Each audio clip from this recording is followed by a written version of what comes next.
Welcome to the closing argument. Today, Valentine's Day, the 14th of February. So, welcome to the closing argument. Henry, can you come on, please? Let me say hi to everybody who celebrating Valentine's Day today. We can say hi to everybody who's celebrating Valentine's Day. Henry, are we on live? Can you come on, please?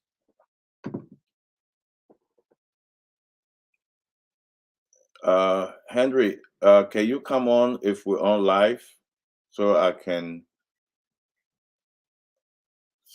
know? Uh,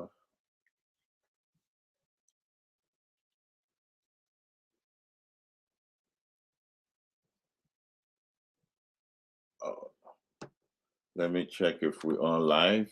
Uh, okay, thank you, D. Curtis. We are on live. But Henry, I want you to come on live because I want. In the meantime, I want some people to call in and see how they celebrated it. The Thanksgiving or how they celebrating the Thanksgiving, all depends where you are in the world. Um, can you just come on? I need a line to open so at least people can call in before the rest of my guys get here.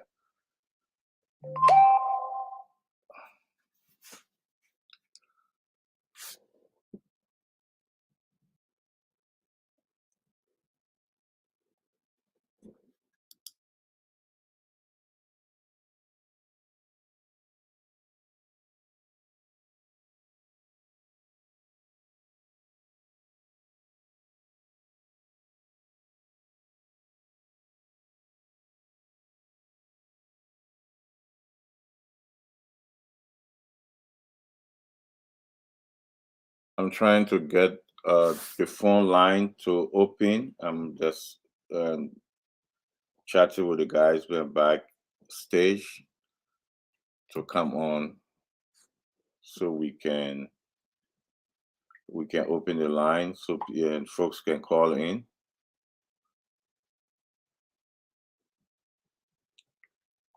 So please come on, Henry, if you can hear me, come on.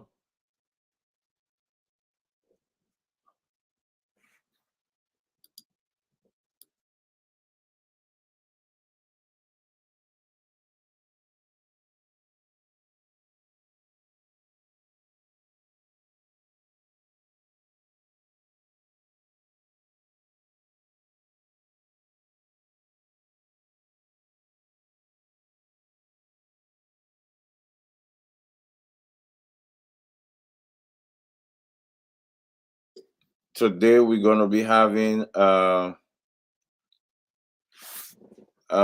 one of our interesting and uh, uh, we'll be having a guest. We'll be having, and I can see him backstage. Honorable Yeke Koluba will be our guest today,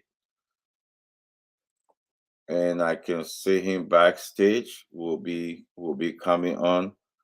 So, guys, you gotta get ready for the fire. He's gonna be going all out today, and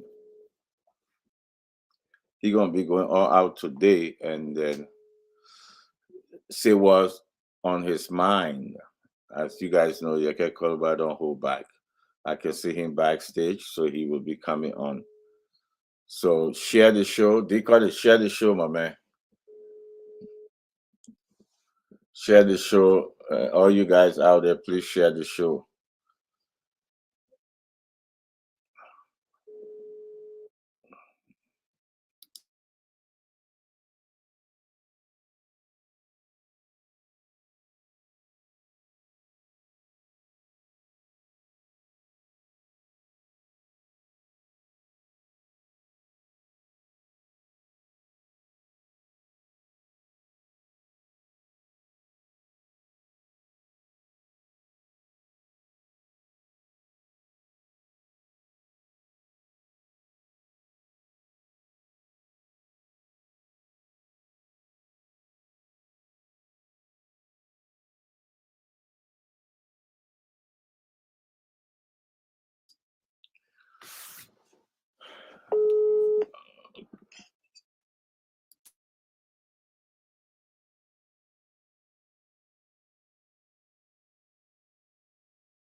Okay. Henry is here. Henry, how are you, my brother? How are you? Uh, When I tell you, I say welcome. okay. Um, we we want to open the line. I see you off. Come on. I see you going off again. I can't hear you, Henry. I see you in the back, but you going off. Let me add you. I can't hear you.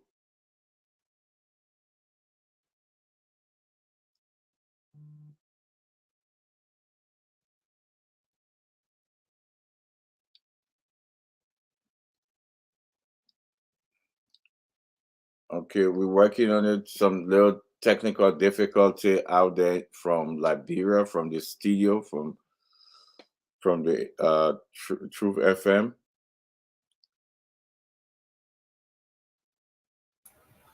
I think it has been resolved. Okay, thank you. Okay, uh, Henry, what I want us to do before the guys they come back, I saw and Honorable Yekeko and backstage, but I think he logged off again. I want you to at least open the line. Let hear from people how they celebrated or celebrated the Thanksgiving. Sorry, the Valentine Day. That Deacon is putting some Thanksgiving thing that confused me.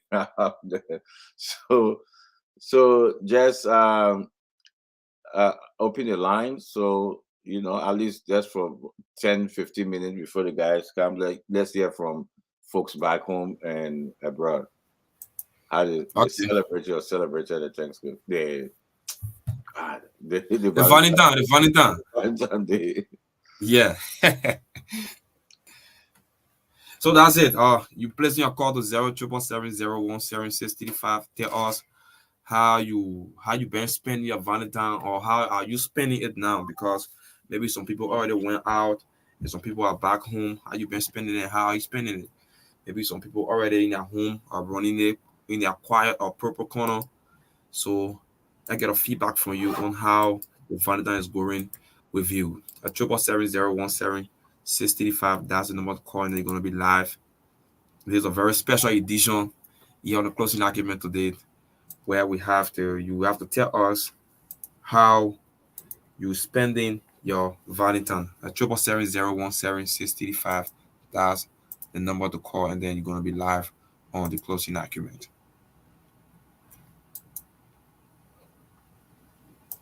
So let's say Dada Peabody, welcome. Henry, Welcome. namesake. Good to see you. Good to see you, Henry, namesake. Good to see you. Good to see you, my friend and brother, Keff Hassan. Yes, Uh, sir. uh, How are good you? to see you. Good to see you guys. Happy Valentine's to everybody and to your one and only special. Happy Valentine to all of you guys. Yeah, so let's get to the line. To this caller, how are you? I'm fine. Your name from where you join us? My name is Demetrius, calling from Kovacha community. How's Gobacha? Kovacha is cool. Yes, tell us how the Valentine been with you? Well, the Vanita is okay. I'm just taking home and doing my one or two. When you say one or two, what you mean? Drinking and celebrating on my family. In your purple corner, right? Yeah. Yeah, that's the best thing to do, to stay home.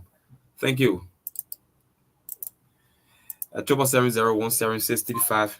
That's the number to call, and then you're gonna be live. Tell us how's the Valentine is going with you. To this caller, hello. How you doing? I'm doing good, Chief. What's about you?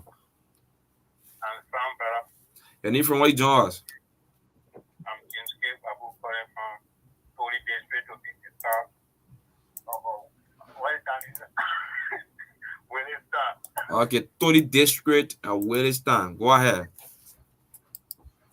My city, my phone, I have my Valentine with my beloved church. Okay. Yeah.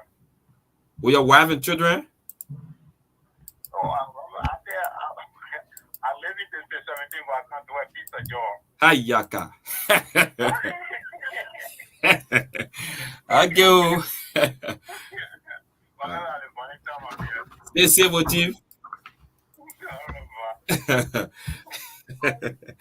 Triple 70 176 35. Living with District 17. But I told this caller, how are you? Your name from where you join us? Oh, Tina, you coming in too low. Just add your volume a little bit, please. Okay, Tina, how's Broadville? Okay, how's the vanilla going on? Okay, Tina, I thank you for following. Okay. 770 176 35. Call and tell us how the Valentine with you or how you spending the Valentine. I told this caller, how are you? You are too low. I'm not getting you. Hello? Your name from where you join us?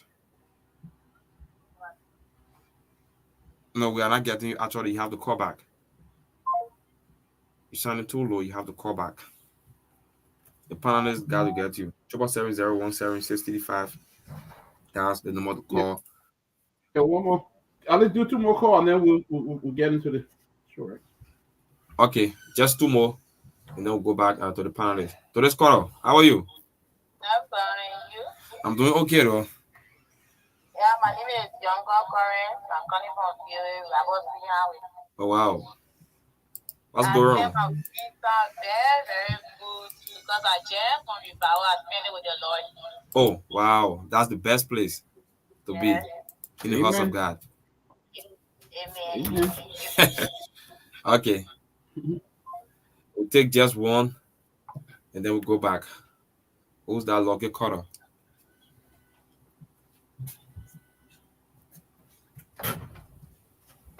How are you? Yeah, I agree. I'm doing good, Chief. What? Yeah, my name is Robert, and popular name is Political Slacker. Robert who? Robert Harris. Let me appreciate you, hello. Robert Harris calling from where? I'm told you from Okay. Yeah, but Valentine, we thank God for level and find out very disappointing, very frustrating because the whole entire food is high, very hard, and very busy, few prices are up, and those two of them are taking pay. We are just going to there's no money to celebrate, and find out it's useless to celebrate. One of these, like, no administration that came to rescue from zero contactation. So thank you very much. Thank you, Chief. Anybody else? Anybody else? Before one more, then we'll go to the show. One more, then we'll begin the show. The call keep coming. Yeah, let's do one more. Okay, this last caller. How are you? Yes, I'm alright. Your name from where you join us? My name is Usman, calling from. Usman who? Usman who? Usman Konate. Okay, Usman, go ahead. Your name from where you joining us? Around Peabody. Okay, go ahead. 1 minute. Yeah, probably Laganfeld. When you say Laganfeld, what you mean? Yeah, they Valentine and you are going to be somebody to get home here for. Okay, but I'm sorry. Okay, but I'm sorry. Sorry, man. Take her. That's it. All right, gentlemen. Wow. All right. Guys, thank you. Keff, welcome again. But Keff Hassan, welcome again. Henry, good to see you. Maybe we'll just recognize a few people that are watching, and then from there we just get into the show. We see D. Curtis. He said we on live. He said don't say anything bad, Kev. I think he will talk to you. Okay. All right. Thank you, D. Curtis. Patrick Kennedy. He said, I hope President Baka is in country. Ghana president left Ghana today for a conference. There's another news coming. D. Curtis said, Kev, you looking good. J. Emmanuel Nawa. Happy Valentine's Day to you, Kev. You might want to say Happy Valentine's, Kev. Alvin Dichos Weah, he's saying following from Minnesota. Patrick Fode, what's up, Kev? Anna Tiller, can't wait. Have Yumtru Kanga, Miss Kanga, happy Valentine's Day. Thank you so much. She said, hope you guys has a lot of chocolate. My house, I got a few people here sick. My wife got cold. My son is sick. So anyway, we just fixed soup. Newly Kiki Nawa, following from Iadera A. Sheko Shek, following from Dwaza. Jonathan B. Woolen, he's a thank for the show. I'm here to listing. Miss Asata Dawson is watching from Maryland. Otelo Swa is watching. Ruth Robert Pengba. Joe Dana Baby. I don't know what you mean. Edwin Crow, what's up, big brother? Happy Valentine's Day to you and your family, my brother. Uh, Anderson Guer following from Mount Barkley Community. Rose Russell is watching. And our one and only Malcolm Shallow Rana is watching from Gettysburg, Maryland. We say, Malcolm, hope you having a great Valentine. Aliyu Kamara as well. Guys, welcome. The other will be joining us soon. Thank Keff Hassan. We are here. Valentine's Day. But as we talk about Valentine's Day, folks, we also the president of Liberia is out of the country. He went to Ghana. I think I understand he will be returning on today. He went on a working visit, and he was expected to meet with the president of the Republic of Ghana, His Excellency Nana Akufo-Addo, who was just recently in Liberia for the inauguration of President Joseph Mbaka. According to the news, the president left yesterday morning, and he was expected to meet, but we have not seen any official photo from the Ghanaian news agency in regards to the president meeting. Hopefully, maybe it will come up later.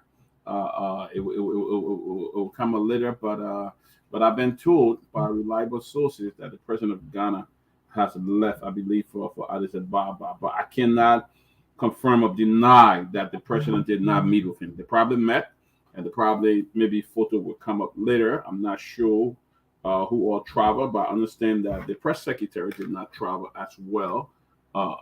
So hopefully we'll get some update on the president visit to Ghana. But what I'm seeing here, what I'm getting here from the official Ghana news agency, President Nana Akufo-Addo leave for Munich and Addis Ababa, Ethiopia, I believe, for the 37 AU summit. I'm not sure. Maybe there will be information coming up with a meeting with President Joseph Numa Baka. I cannot confirm or deny. Maybe photo will come up, but we've been following the official news from Ghana. Hopefully something will come in. But Kev, what will you say about that? The president of Ghana has just left. I think leaving to go to Munich, I believe Germany, and to Addis Ababa for the OU summit. But I'm not sure whether he met the president of Ghana. I can't confirm it or not. What's your input on that? Well, the Ghanaian president left yesterday to Addis. Liberian president went to Ghana. I think it was on Monday, right?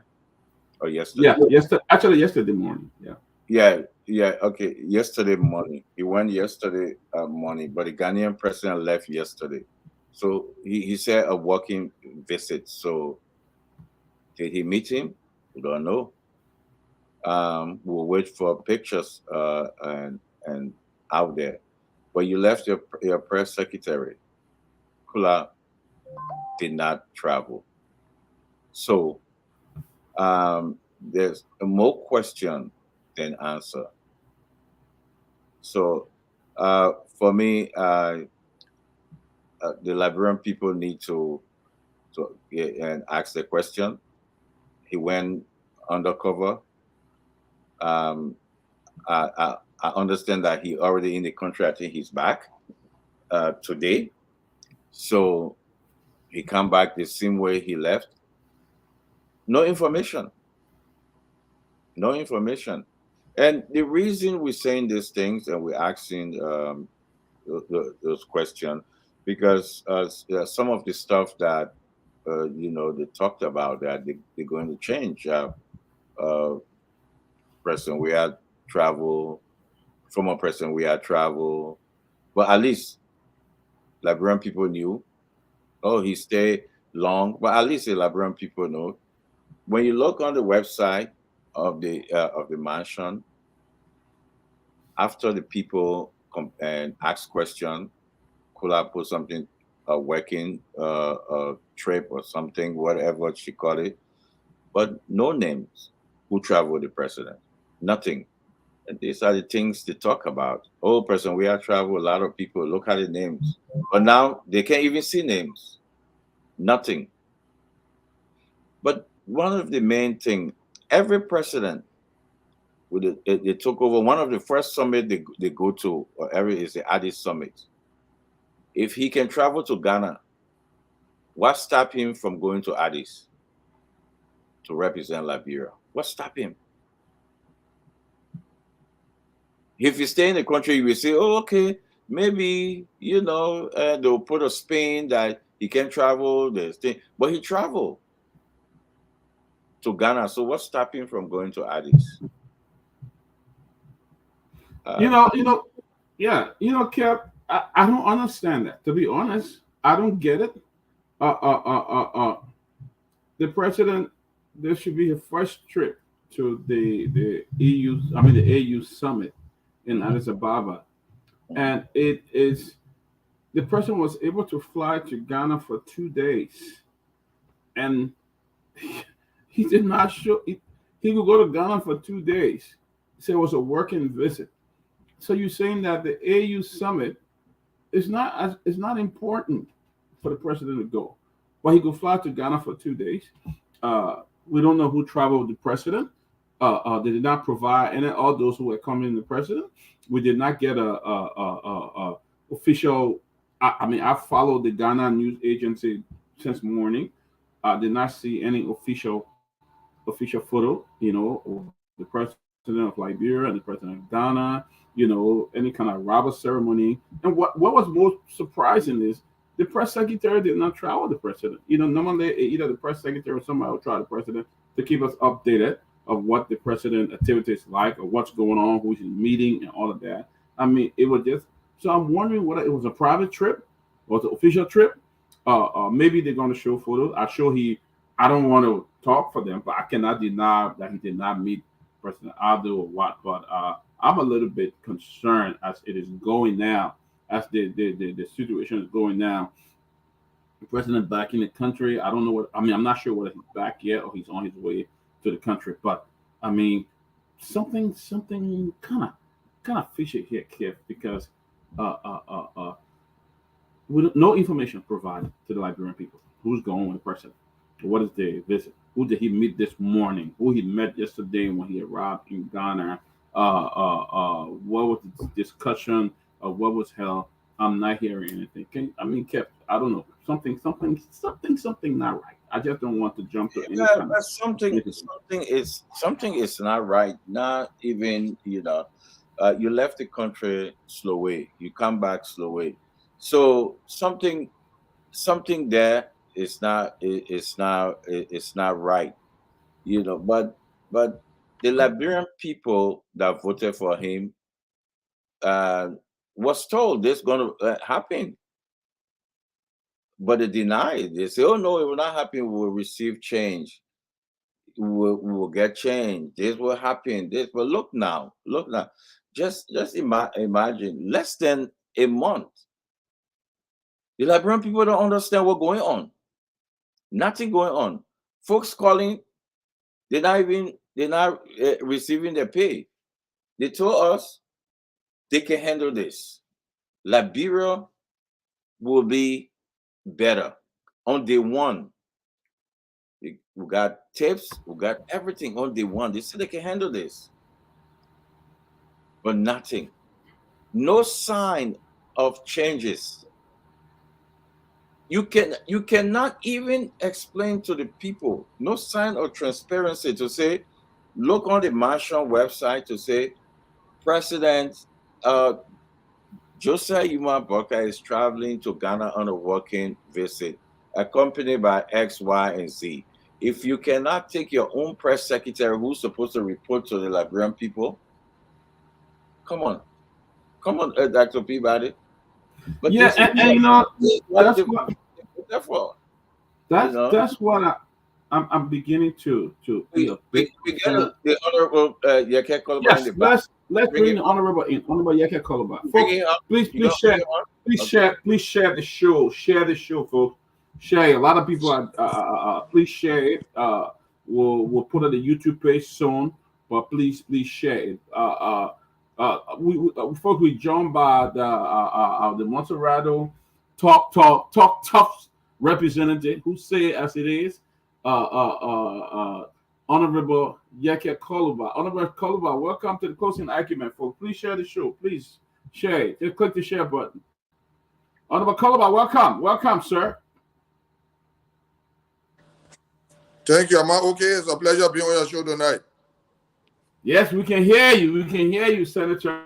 We can hear you loud and clear. The Liberian people You are are looking very, very forward low. to hear from you and to talk. You can hear me? You can hear me?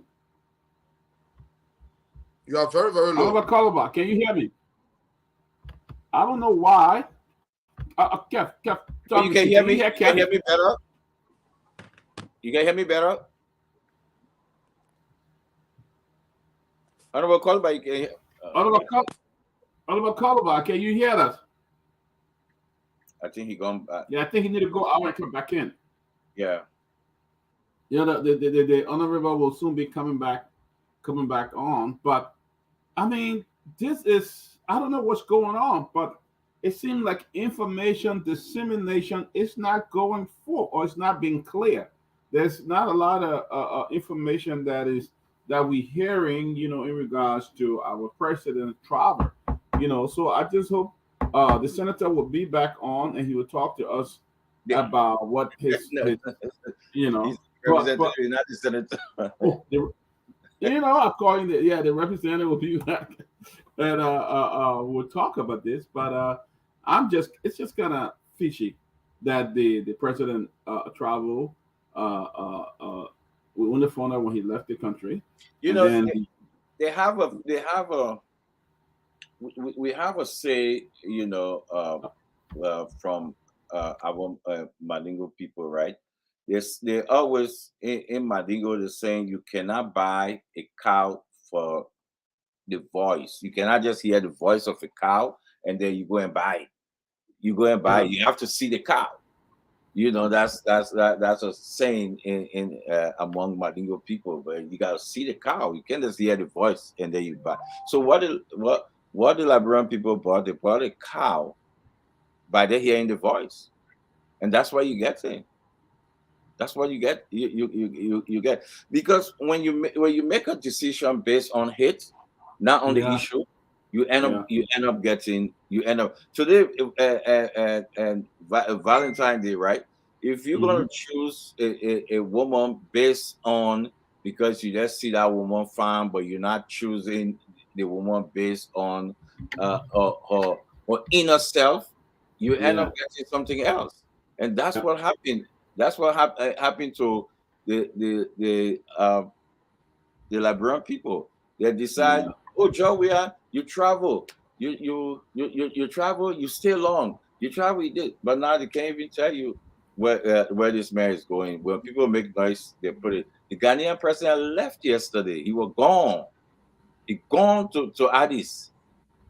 But your own you know president just there, no picture, nothing. Maybe picture will come up, I don't know, but nothing showing. We're not seeing nothing, we're not hearing nothing. The person who's supposed to hear from, the person said don't know when the president was traveling. Could I even know?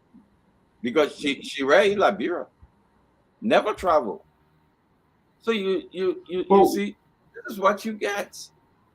This is what you get. We always make that mistake. We always But again, let me say let me say this: the Unity Party, actually, they came out and said, "Look, this party will not campaign." They said that Yomdi Kanga made that statement. So they gave you Right. what you want. They gave you what Yeah. you want. Yeah. You know. But So yeah, go ahead. you see the thing at Kev, I mean, this is scary, because, I think some information here is not going the way it should go. Uh, uh, uh, the president left. There's not a lot of information that's available. If I'm going to visit the president of Ghana and while I'm in the country, you know, the president left, and I'm probably still there. So what am I doing there? And the people hit on President George Weah a lot about this. They went after President George Weah. Every time the president left the country, people were complaining in Ghana with all kind of stuff. And then this kind of thing is happening. There's no information regarding the president arrival and his return from the country. The president has arrived in Ghana. Normally, the previous government will see Smith Toby or the other guy will be there. The president arrived, the president leaving, and all of that. When the president returned to the country, they will be at the airport. But we are not seeing anything like that. I mean, I don't know whether the information minister traveled the president, But this and it, and so. you can say this, right? You can you can you can say this. Dr. Peabody, you can say, okay, maybe our media here or something, but the Ghanaian media are not even reporting that Liberian president is Yes. there on working visit. It's not in the only thing they're reporting that the president left. Mhm. The Ghanaian media are not even talking about Liberian president there. They're not saying anything. They're not talking about it. Right. When a person going in your country like Ghana, you see, Dr. Peabody, Ghana. I was in Ghana recently. Yeah. Uh, the media out there, they're on top of everything. They will talk about it. They will even most of them will even speak in the tree language to the people. So they will know that president is in the country, but nothing there. But at least you know the reason why the Liberian people were saying this about and George Weah when he traveled, you can see him going there. They say, "Oh, okay, he traveled long, but he there." You can Yeah. see him. Picture there, names. Oh, too much. Too a lot of people. They will come on and say, "Oh, you went with 40 people, 100 people, 10,000 people." But this one, you don't even know who he went with. Yeah. You We don't should. even know. What Julius, Lofa Julius here, and Lofa. I want to.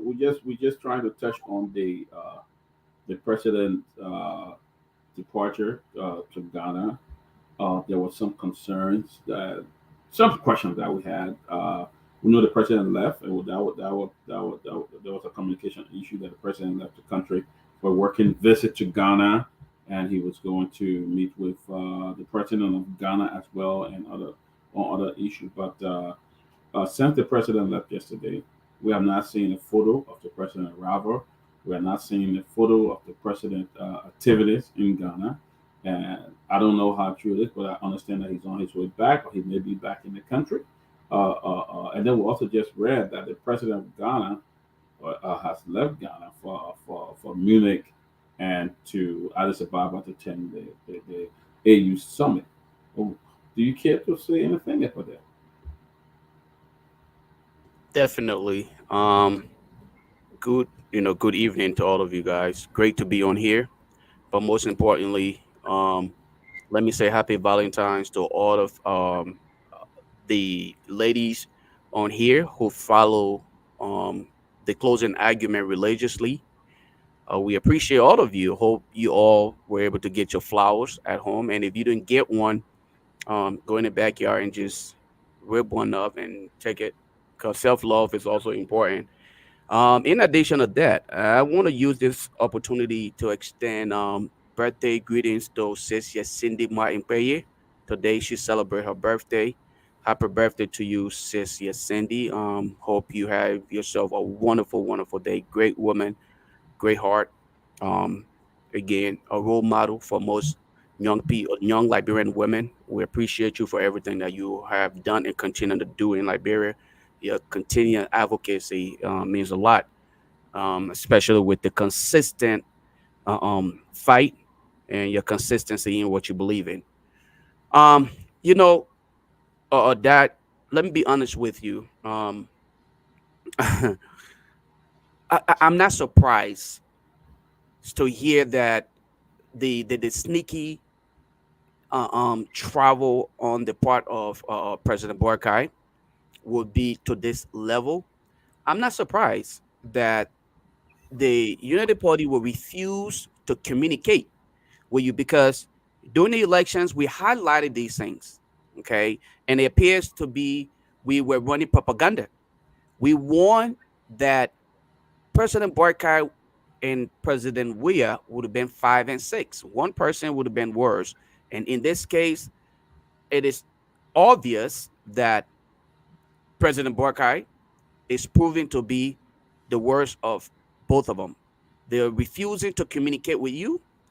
Most recently, with the incident involving the military wives, how did Honorable Boykai address it? He recorded his voice and sent it to you. Something so crucial and important, all right, involving the military. Guess what he did? He purposely recorded his voice and sent it out instead of addressing the nation. Yesterday, we kind of glossed over his travel, and people were justifying that, hey, he shouldn't have to tell everybody about his travel. Um, it is up to him. The same thing we complained about. We complained about when it came to President George Weah. We complained about his unusual travels. What did it yield in return? And here we are again. The president claimed to visit Ghana. His visit to Ghana, what is it about? Okay, what do we get in return? Because he's not traveling with his own money, especially due to the fact that, look, today, what's today's date? Today is Wednesday. It's a working day. The president traveled yesterday. For what? If he traveled for work, what kind? Why are we not being notified like our neighbors? You saw I just posted for you the news article from Ghana, right? Yeah. They posted the fact that their president was traveling, where to and for what. Are we not good enough to get this information? Why is the president being sneaky? Why is he being sneaky with his travels? Whether he's traveling commercial or private, why are they being sneaky about it? What are they hiding? What is so sinister about his travel that they're refusing to notify the general public? Should we be taken from the blind side? Should we sit here again and God forbid something else happen, and then people say, oh, the president is not in the country? Who's in control? Who's dealing with things? Why the president? Are we going to get another George Weah? Is he leaving for 40 some more days without notifying us, and we'll have no idea as to what is going on? Kev made a salient point here earlier. Kev said, at least President Weah travels.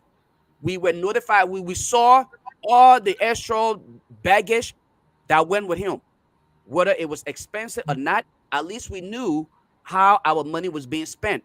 We saw the Calasco. We saw all the ministers that needed not to be on these various trips on those trips. We knew at least how it was burning us. It hurt. It was painful, but at least we knew how our money was being spent. In this case, they think within themselves that, look, the best way to do this is to be professionally involved in all of the corruption.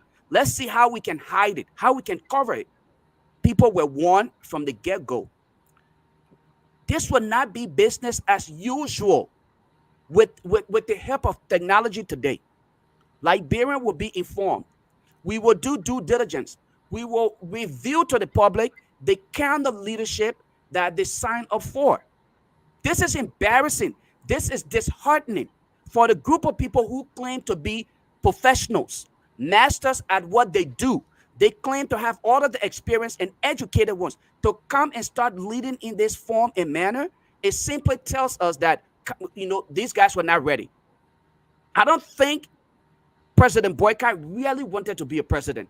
I think it was just few people in his circle who literally wanted to use his popularity to put him somewhere where they can enrich themselves at the detriment of the suffering masses. And this is what we are experiencing on the gradual basis.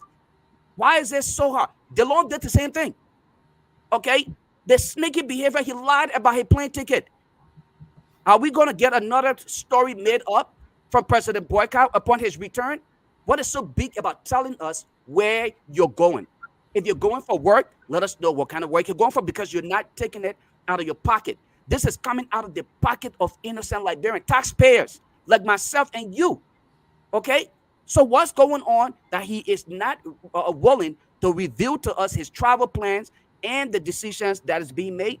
That even people in his circle don't even know that he's traveling. There is something that we have to uncover for the sake of Liberia. And I think in this case, we should open up the phone lines, like get people's reaction to the sneaky travel of Honorable Boycott. I think that's the fair thing. Let's get people's. I think you know, we need to give it. Let's give it some time in the middle of the show. Then we'll open up the phone line. But we want to get to the bottom of this. I want to get to the bottom of this on the president trial. I don't think there's anything sneaky about it. That's our president. He's the president of Liberia. It's everyone's president, and it's important for us to know what was the president activities like in Ghana. I hope they can come up and clear it out. There are a lot of things happening. We see the famous Prophet Key arrived in Liberia today, and all kind of stuff happening. But George, welcome, man. What's your? Well, I'm sure you've been following the show. We've been talking about the president's departure from Liberia and his activities in Ghana. The press secretary did not travel. We don't know what's the activity. We did not see any photos or anything or any news of the president's activity. And now we are hearing that the president of Ghana has left Accra to go to another meeting. Did they meet? Did they have any kind of official communicate signed, joint communicate and everything signed? It seemed like nothing like that. Don't want to talk about it.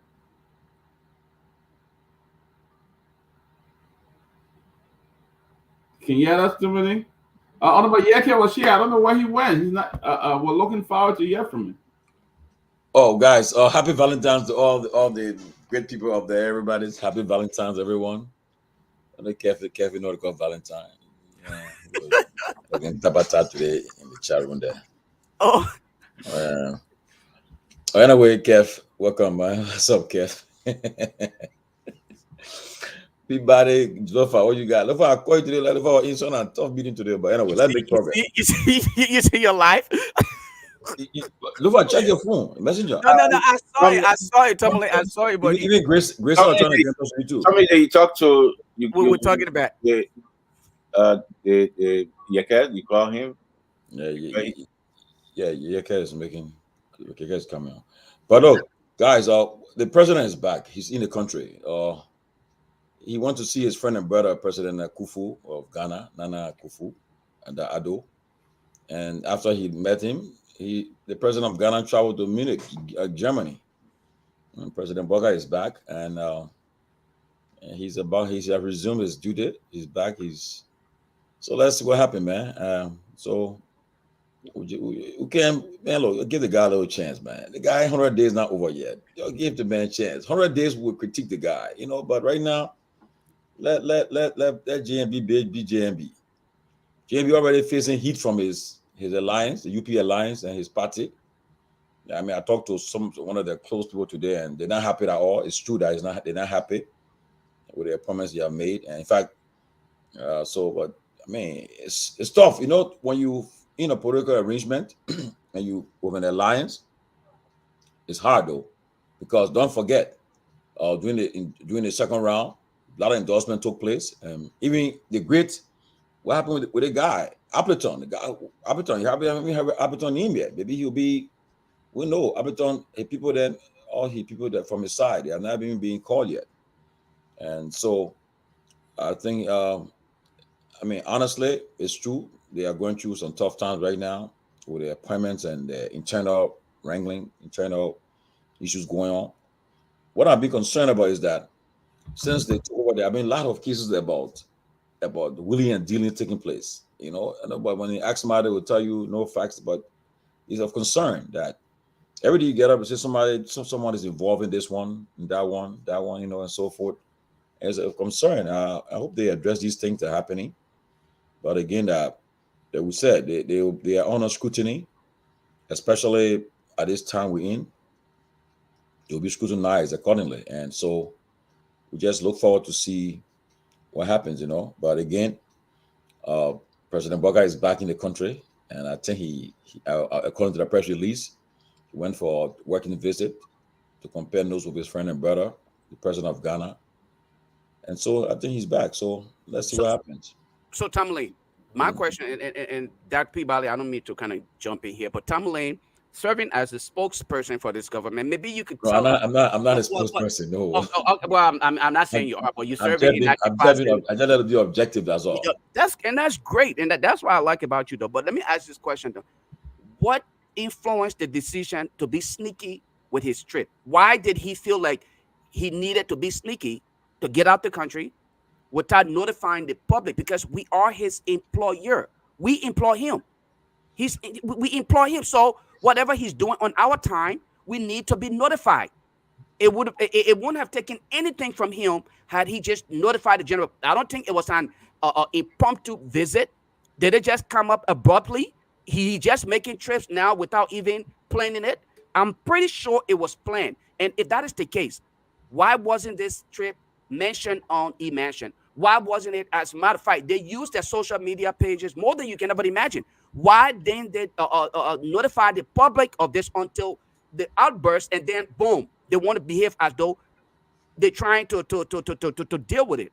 I don't think that's fair to us. To answer your question, let me just send a shout out to Helena Flomo, Ang, Samuel Lomax, and Yomo True Kankranga, happy, and Ben Besonga Kamara, happy, and also Achue Saros. Happy Valentine's to you guys. I love to see you guys following the show. But from what I was told, right, honestly, usually presidents, when they're traveling, in the past, it's not only the president but President, we saw President Doe do it, President Taylor, all the people, where government officials will line up to the airport to give them to get them to see them off. But I was told that I think that visit to Ghana was a visit that came up last minute, I think, and then so the flight they were going on, I think the plane was there earlier, whatever the case, and they left early that morning. That's why it was not all the pomp and pageantry that we usually see and so forth. But again, like I said, you guys, the public have a right to be concerned because he's the president of the country, and when he's traveling, I mean, usually is announced maybe the eve of the departure, the eve of the trip. They announce it to the public that he will be traveling out of the country, and but I think when he left the country before they put the announcement up and raised concern, and I think when people start to notice about it, and one thing about Liberia, I don't care what you do, you can be at that airport. Not everybody at that airport for UP. Some people at that airport for CDC. So somebody will give the news, oh, the president just came through the airport, he just left, and news will come up. And so once they came out, the executive management came up with a release quickly and put it up there. But again, they probably have concern. They have the right to raise the concern. It's true though. But what difference does it make if somebody for UP or somebody for who? Isn't that the person? What I'm trying to say, Peabody, because if you think you are doing it quietly, somebody there seeing it, somebody there watching to see that he left that time, and they'll say, oh, the president left early this morning, because since it wasn't announced the eve of his departure, only a few hours after he left the country before they came out with the release, so people came up, especially somebody in the press already. So it's concerning. I mean, people have the right to, the public have the right to know, and he's a property of the Liberian people. And every time he makes a move now, he travel with the EPS are being paid by taxpayer and everybody. The country need to know what happened to the president. So I think But they but have it but right. what you make of since his departure and his return, there has not been a single picture posted of his activities. Meeting with the Ghana president, the press secretary did not travel with the president. So then, what do you make of that? I mean, as I said again, I mean, auditing raises concern. When the president travel, no matter what kind of a visit, whether it's a 30 minutes visit, whatever the case, the public need to know. Public need to know exactly what happened in Ghana. The president need to everything. You should be aware. You know, Yep. so it just and so that's why I see happening. People very accustomed to do. So Like, let me just say this, all right. right, Tomalin. I don't think the concern of Liberian or those who are complaining is about the flamboyant nature of the travel or the trip. That is not it. And Liberians will complain if that is what they were concerned about. But what we are concerned about here is the sneaky nature of the trip and the fact that we are not being updated on why he traveled. Liberian can come out and assume. Remember during the election, he made several trips to Ghana, and people started to assume that it was health related. So would it be fair if people were to come up and start to assume that it is health related again? Then you will come up and say, why are people discussing the president's health or people praying for bad? So we should not give these opportunities for assumptions. I think it is only fair, and this shows some level of immaturity on the part of this government. This government is supposed to be sophisticated, mature enough to exhibit true understanding of leadership. To come out here today and do these kind of things where you're sneaking and expecting us to assume that okay you're doing it. No, let us know why you're traveling, when you're traveling. That way we know that our president is traveling, and all of us can go to our churches and fast and pray for his safe return or for success on his trip. But we are paying him for every trip that he makes. We are paying him taxpayers' money. We want to know what is going on. We're not worried about the flamboyant trip that President Weah and his entourage were exhibiting around here. That is not our concern because we frown on those same things. We told them that we didn't like that. There was no reason for that, for people to have to leave their offices to escort the president when they could have been at work. But at the same time, we are also concerned that this, in quotation, professional, well-experienced government that's supposed to be transparent. They ran on transparency, sneaking out of the country and returning to the country in a very sneaky way. It's not an act of transparency. I think this is the focus of most Liberians, and this is their concern. Yeah, I think this is just not how things should go. This is not just how. Who's doing it, man? Let's stop it, Keff man. Hassan, Keff. When it comes Let's to stop this, man. when it comes to information dissemination, I don't think this is how it should be. I don't think this is how the government should start.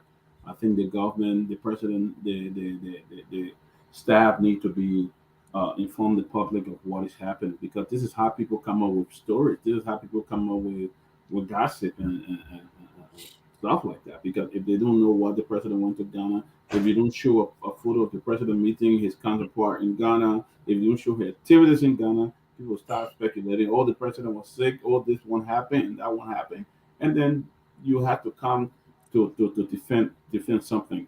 Why not let the people know what the president visit was about? I think this one is, I don't know, did he really go to meet Ghana? Did he travel on a walking visit?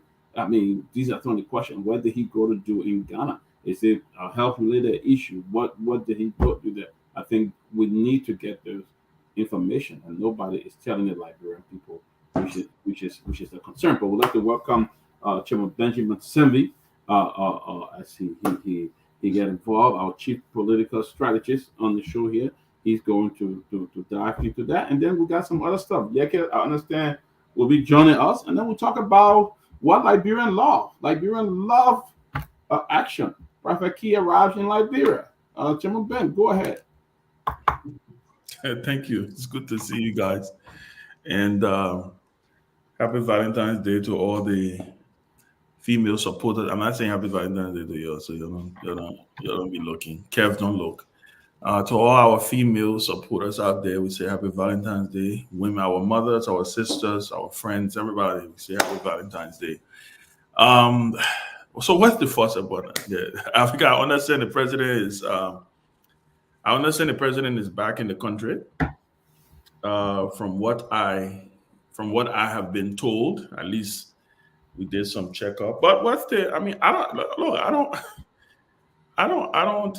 You know, and I hate to sound like a broken record here. You know, Peabody.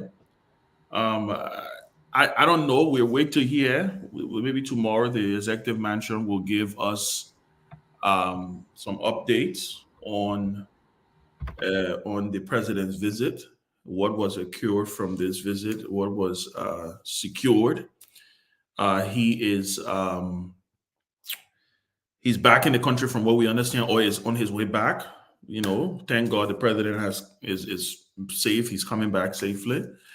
But I don't know. I think the issue here has to do with what that he went. Like Lofa say, he was sneaking. He got they announced that he was in Ghana.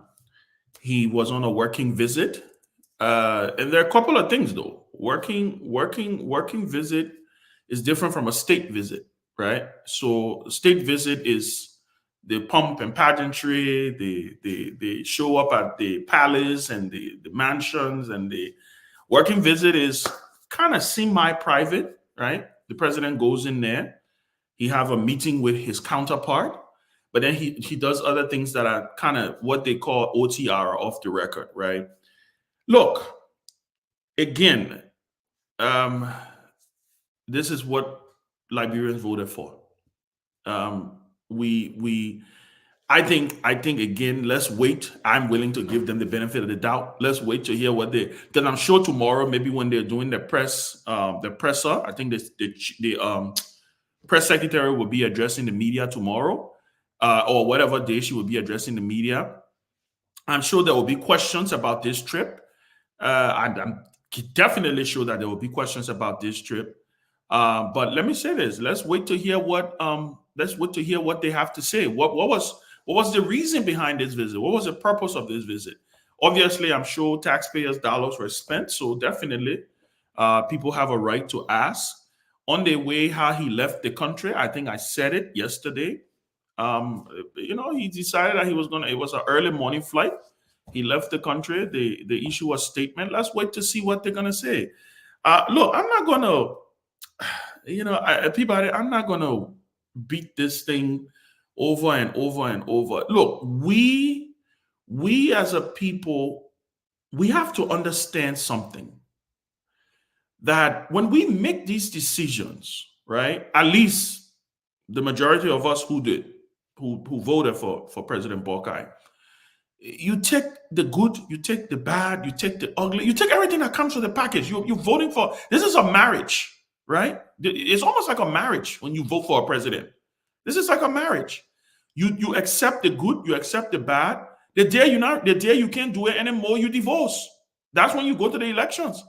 If you feel you want to renew your vows, you give the person another lease, another chance to court the person.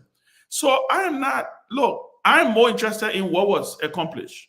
That's what I'm interested in.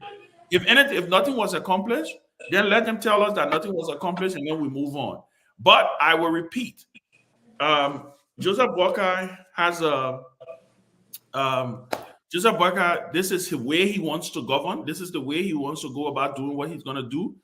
We watch and see. We watch and see. But gentlemen, I think that's what it is. I think people you mentioned about Prophet Key again. We welcome. I mean, I'm not in Liberia to welcome him, but welcome Prophet Key to his country. Liberia is his country. Let's not forget, Prophet Key is a major stakeholder in our politics. I see Lofa want to. Ben, seriously, we are enabler of bad behavior. Seriously. Listen. But so you come here attack me for my opinion? No, I'm not attacking. I'm telling you. Let me end my thought now. You know what? Let me end my thought. We welcome the prophet. We welcome the prophet back home. The prophet played a major role in shaping the minds of our people. Look, I don't understand why we are acting like we don't know the country that we have. And I am sick and tired. It's almost like I'm sick and tired of being sick and tired. Whether you like it or not, Prophet Key is a stakeholder in your politics. Accept it. Accept it. Prophet Key is a stakeholder in your politics. And so when he gets to Liberia, he will get the return and the welcome that he received. And guess what? There are people who will follow him. He ran. He was strong. I heard, by the way, I listened to his interview and I was deliberately trying to listen to what he had to say today. I was doing my work and I had my earpiece in my ear. Prophet Key said he is going to see the president. He said, and if the president refused to see him, then he would know the president is a faker. Because he talked to the president during the election. He got the president on recording. And the president told him, he said, my man, we got to rescue the country. Prophet Key is a stakeholder in our politics. Live with it. That is the country you have. I rest for now. Sylvester just came in. Let me get up the guest. He's trying to come on. He say he's having a network difficulty in his area, but he's trying his best to come on. So he may come on anytime. So let's continue with the show. I just spoke to him, so he's trying to get on the show, but he's having some network difficulty. But so anytime during the show he may come in. So let us continue. And I hear the president just made an appointment. Director General of Cabinet. Director of Cabinet. What's his name again? Nathaniel Kwabo. Right? Nathaniel Kwabo. Nathaniel Kwabo. Kwabo, Mr. Kwabo. So, but let's go to Sylvester. Sylvester, you've been following the show. You've been listening to every discussion. What's your import? Yeah, I would just take it from where Ben stopped. The peculiar nature of our country is the way we look at things, right? But again, there are folks that play a role from this and the rest of that. And you saw what happened today. He was not only that they welcome him in Liberia, but one of the biggest talk show hosts even play host to him this morning or the rest of that. Yeah, he is. He's going to have a stake in the Liberian politics, and he boasts about that himself whenever he's online. He says sometimes people you have 2,000-3,000, and the last time people in the area, the Bananza area, I had a conversation with a group of market women from my community that said to me that they will vote. They will vote because Prophet Key is saying this to them. So they do have a stake, very serious stake. But again, I will quickly move back to the situation of our Liberian presidency. I'm one person that believes in looking back in government, looking at the responsibility of government, the Constitution very well. The Constitution is very clear. There's no need for the president to surreptitiously leave the country. No need for that. And with the kind of surreptitious nature surrounding the president's departure, I think one of the reasons was to not allow folks to see the plane that was taking the president out. I want to believe they don't, because the issue is that when you are not in government, and that's this thing I learned from the former president. President Seti said this before. If you are not in government, you can throw a lot of political misa. You believe that everything is just smooth. Everything going to be a sugar daddy ball game. No, it's not that way.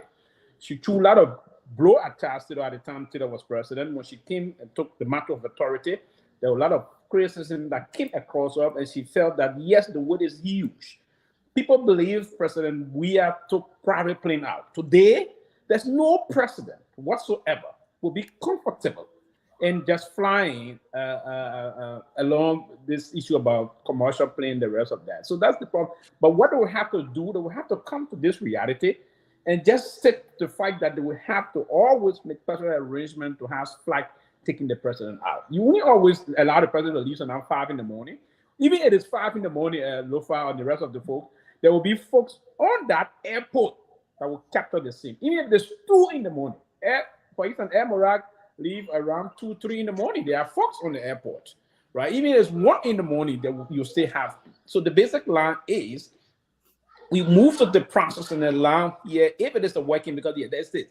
If it's a state visit and a working visit, the president of working visit will just move. There would not be the state of the guy of honor and the rest of that. There wouldn't be the state banquet That's the difference from a state visit and that of a working. A working visit is where you just move in, and even if it's a working visit, there are meetings that will be arranged in the state house, and the state house is strategically located in Accra. So, probably the press secretary office or the press office of the president need to beef up their job and say to us what the mission of the president, because the prerogative of us, the Liberian people, to know the mission of our president, because it is taxpayer money that is sending him out in all lines. So, if you will have to operate in your most surreptitious manner with the highest seat of our country, I don't think it's the way that we need to move. We need to be more open to the process and allow the people to move. And that's why Article 10 of the Constitution of the Republic of Liberia is clear, that the government should ensure the teaching of the Constitution,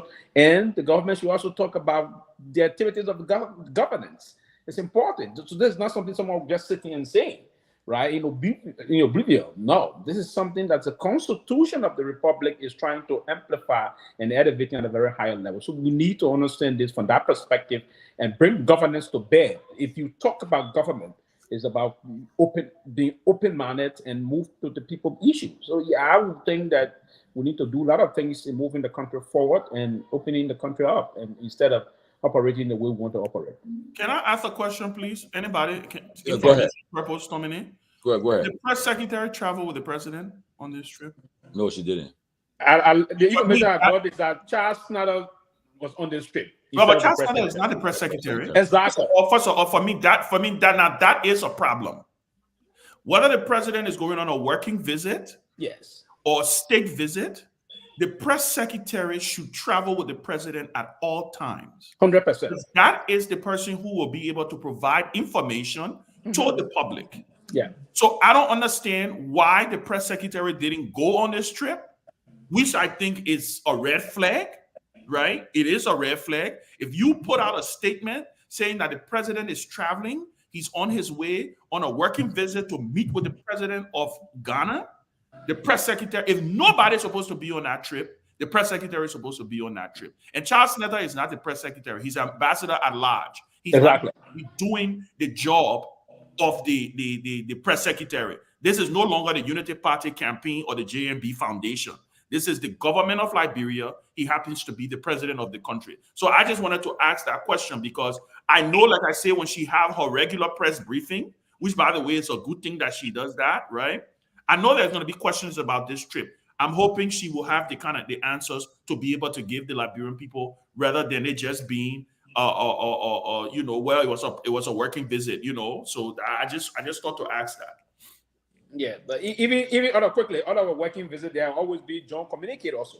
Now there will be joint communicate from a working visit in some line, though it will be a little brief and not be as it would be with a state visit. But again, the president working, he went to work. There should be a report coming out of work. So you're right, Ben, to mention that the press secretary absent is a concern. And to what extent will we have to wait to hear from the president? Again, Ben, you and other people know a lot about government because you've had opportunity to work in government. How long should we have to wait to hear about the president? And let me just emphasize on this, right? Not just a mere president, but a man who worked in government his entire life, served as a vice president, understands the protocol, okay? Sat back for 6 consecutive years on the bench. And as it is often said, let me use a soccer analogy. The bench players are the best. The bench players, the ones who sit and not on the field, they can better detect how the goal is supposed to be scored and what should have been done. He played that role for 6 consecutive years. Now he's given the mantle of authority. How long should we wait? Lofa, the executive mansion just issued a release on the president's return. Okay, what did it say? It's on the mansion's website. I don't know. I can send it to you. We need to put it up. Yeah, here. Send it to me. Right? Yeah, yes, it said. We must put fire on the backs for them to do this kind of thing. I mean, at least they did it now, Lofa. No. Oh, yeah, no. Don't let me clear now. Okay. If we must go through all of this. Ben, you know what it takes for me to purchase Tylenol? That I will sit here and have to remind them on their jobs, then go and after they did this entire podcast, going to take my Tylenol. They should not put me through that. I'm paying taxes already. Let them take the taxes and get the piece of job done. Is that simple? Maybe the executive management listen to y'all. So for immediate release, President Boga returns home from Ghana after a brief working visit. Okay. His Excellency Joseph Human Boga, Senior President of the Republic of Liberia, returns home following a brief successful working visit to the Republic of Ghana. While away, he held talks with members of the Ghanaian government. During his meeting with his Ghanaian counterparts, the president extended appreciation for the support received prior to and during his inauguration as an invitation by Ghanaian leader President Nana Akufo-Addo. For his part, the Vice President of Ghana, Honorable Mahamadou Bawumia, expressed excitement for the visit and assured the Liberian leader of their continuous support and commitment. Wait, Dominic, please stop. I'm confused about this press release. I know you're going to pick it up there. Did he meet the president or he met the vice president? The vice president. Because I think from what I've seen, I got to seek clarification because please seek clarification for the press. You see, the way they structure the release, that's the problem. So he met the president. He met the president yesterday and met the vice president today. But the way they went about structuring the release, put in another clap. But yes. But they constructed the release. That's it. The release is supposed to have indicated the moment he met the president, there are changes versus today meeting with the vice president. That should be in the release. But again, it doesn't say that he met with the president though. No, it said he met with his counterpart. His counterpart is the president. Well, the counterpart could be the vice president. Can we read that again? No, the vice president is not his counterpart. No, the vice president is not his counterpart. But can we read that again? Why is it named It said during his meeting with his Ghanaian counterparts. Including the vice president. The president extended appreciation. So apparently, from what I see, apparently he did not meet the president of Ghana. I don't think he met the president. Let me say this. He met the vice president. Do us a favor. Read that. Let's read it. It's simple. Let's put it up and read it. Right. Yeah. Did you send it to me? During his meeting with his Ghanaian counterparts, Parts. the president extended. Okay, the guy asked for it. Yes. Appreciation for the support received prior to and during his inauguration so he only recognized, he acknowledged Nana Akufo-Addo attending his inauguration and the support he gave him during inauguration. Okay. That was he acknowledged, but they didn't say he held talks with his Ghanaian counterpart. President. Okay. So he went to meet the vice president while the president of Ghana was actually on good business for his people. Okay. The statement issue yesterday said that he was going to meet the president of Ghana. President of Ghana. Yes. This is not correct. Yeah, and the president of Ghana traveled today for Germany. Yeah, but let me for good business. Let me tell you, from my understanding, my understanding here, it looks like, right, because like Peabody said, they stated that he was supposed to meet with the president of Ghana in the departure statement. This press release is stating, because even when they said during his meeting with his Ghanaian counterparts, the president extended appreciation for the support received prior to his inauguration, prior to and during his inauguration, as well as the visit of Ghanaian leader President Peabody. For his part, the vice president of Ghana, somebody mute yourself if you're calling somebody. So for him, the vice president, Honorable Bawumia, expressed excitement for the visit and assured the Liberian leader of continued support to Liberia, right? So apparently, it looks like he met with the vice president of Ghana. And this presser has to do with his meeting with the vice president of Ghana. I'm getting a call. Let me take this call. Y'all can Kev or Lofa, you can take it up.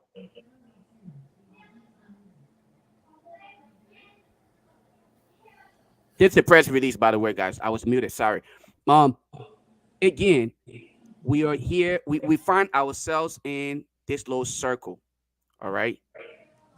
The part that really puzzled me in this entire press release is the inability of a government that is supposed to be mature to even address the situation on hand. We had to take whoop and run behind them for them to even notify the public. One, that's the first thing.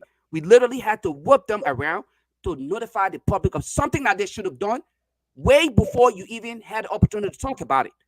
This speaks to, again, the level of immature governance that we did not expect from the Unity Party government, a government that was in power for 12 consecutive years.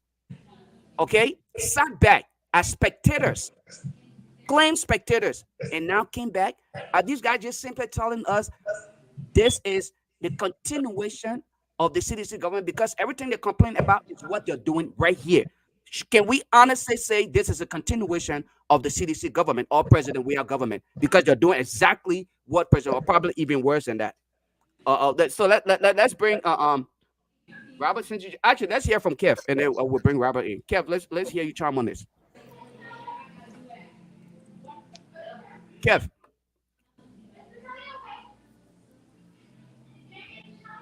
Kev, can you hear me? Yeah, I can hear you. Let's hear you chime on this. I listen to you guys, quietly. I see guys trying to, I see Ben try to put a lipstick on a pig. When you try to put a lipstick on a pig, and it will end up being a pig. He went there, no pictures. The two press release contradict each other, and then folks want to come and say things. We believe he went there on a different mission. Ado left yesterday, and he did his thing. He come back. This is what Liberia voted for. Liberia gonna get it. He didn't even take his own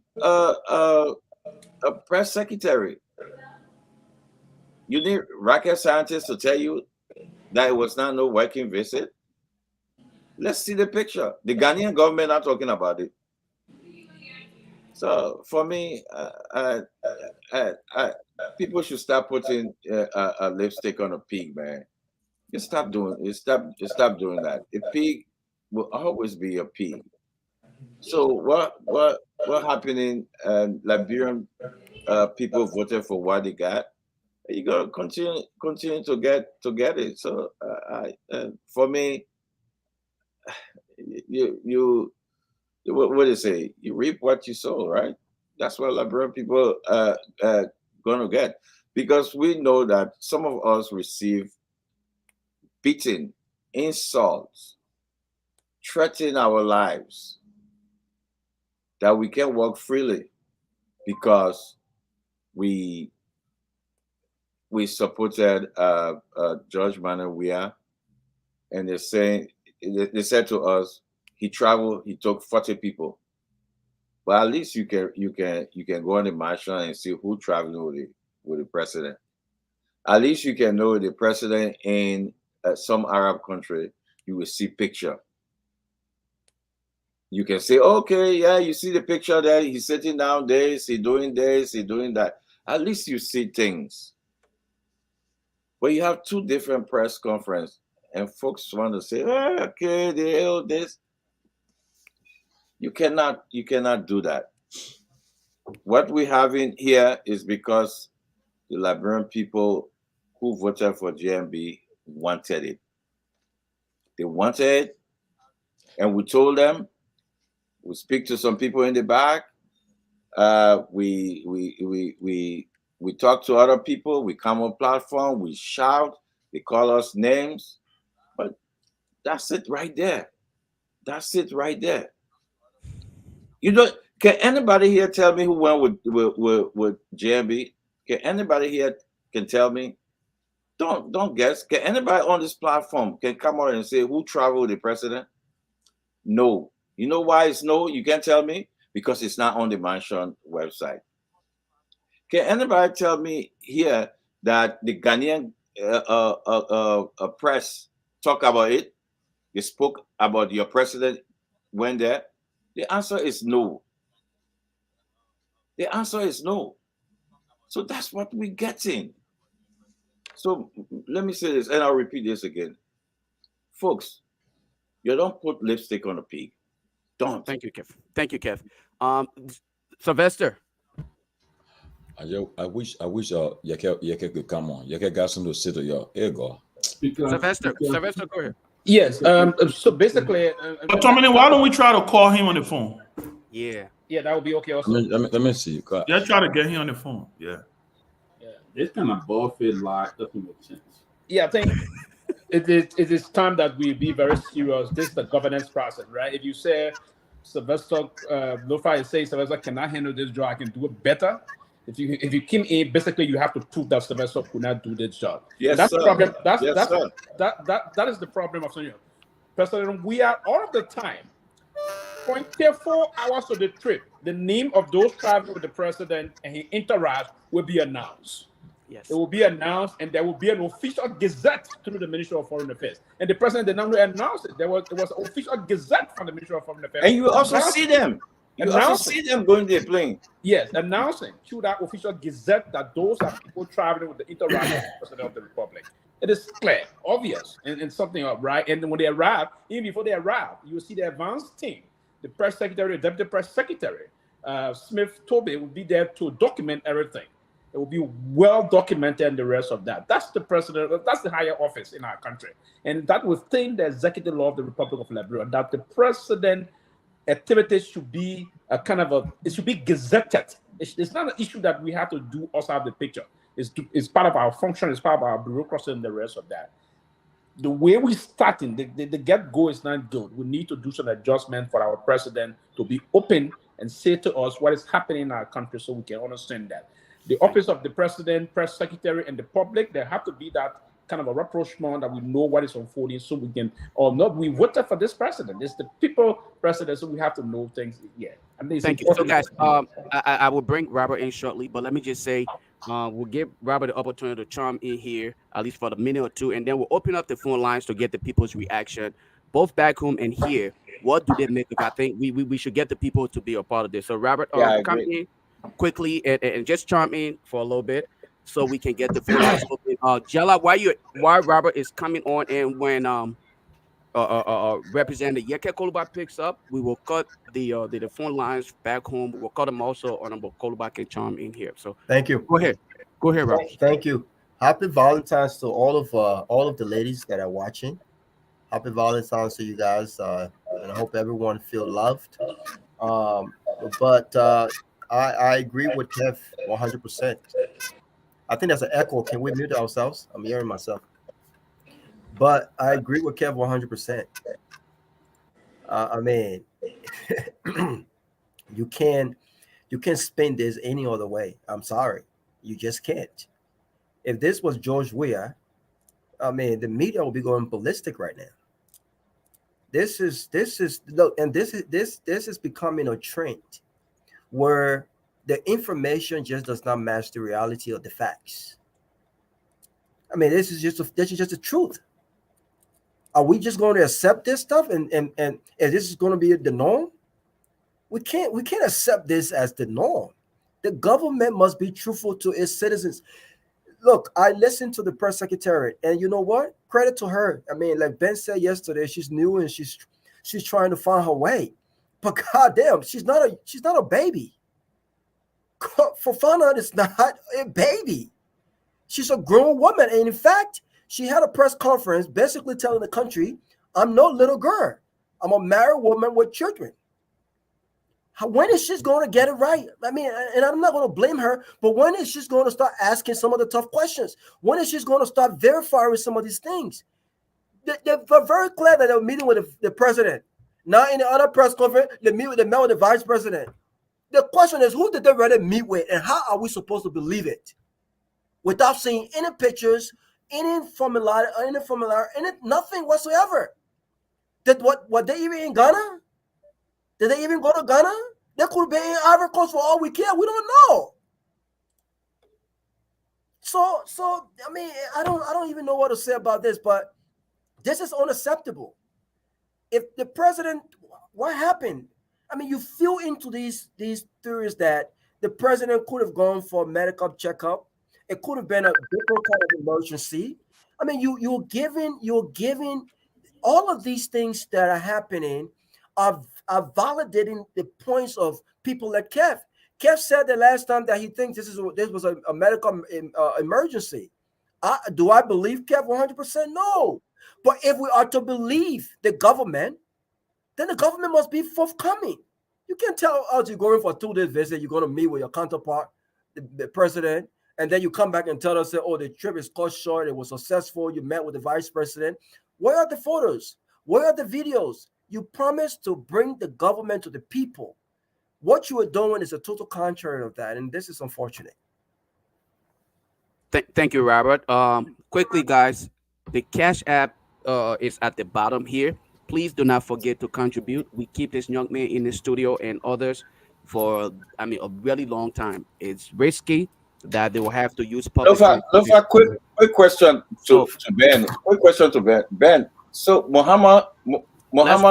Let's open the phone line, Kev, please. Yeah, quick. I just want to. Yes, let's open the phone line. You ask Ben your question. No. 1 second. It's a yes or no from Ben. Ben don't know how to answer 2 seconds question, bro. No, stop. Ben will answer. Ben. So Muhammad is an opposition to Kufuor, right? Who? Yes, Muhammad. Yeah, he's an opposition to Kufuor. Who? What are you talking about? What's the question, though? But people I get a question, and he's doing business with the government. I don't get it. So that means President Baka is doing business with Kufuor opposition folks. Well, let me say this. If your brother was the Muhammad came in the country, look on the phone line, right? The Muhammad came in the country is a brother to the. Peewee, do me a favor. Hold your thought on that. Let's go to the phone lines and let's get calls from the people back home. At least a minute apiece, please, and then we'll take calls from here in the Downsburg. Please. Let's do a quick call. Yeah, and then we'll get back. But we need to talk about this live. We shouldn't just 01765,000 the motor call, and then we're going to get you live on a closing document. I do believe you're seeing on what our panelists are saying that 777-01765 to the very first caller. Hello. Yeah, hello. How are you, sir? Yeah, my name is Ramon.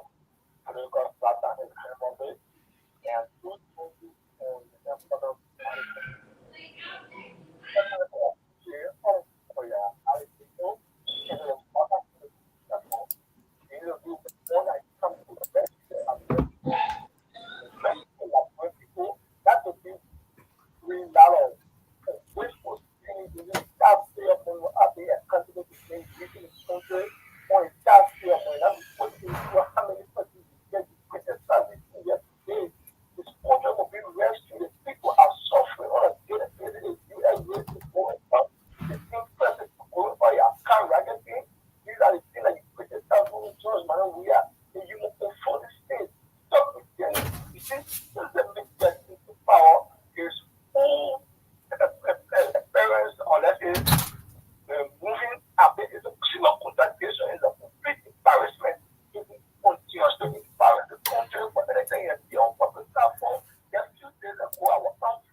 Okay.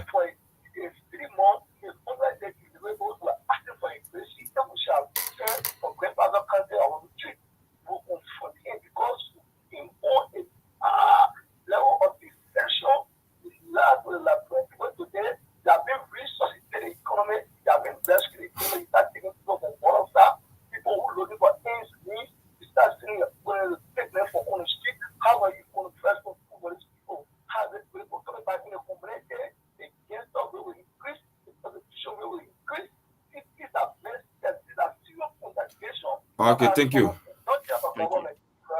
Thank you. 777-01765 are dialed the number to call, and then we're going to get you live on the closing argument. To this caller. Hello? Yeah, hello. How are you? I'm doing good, and you? I'm okay.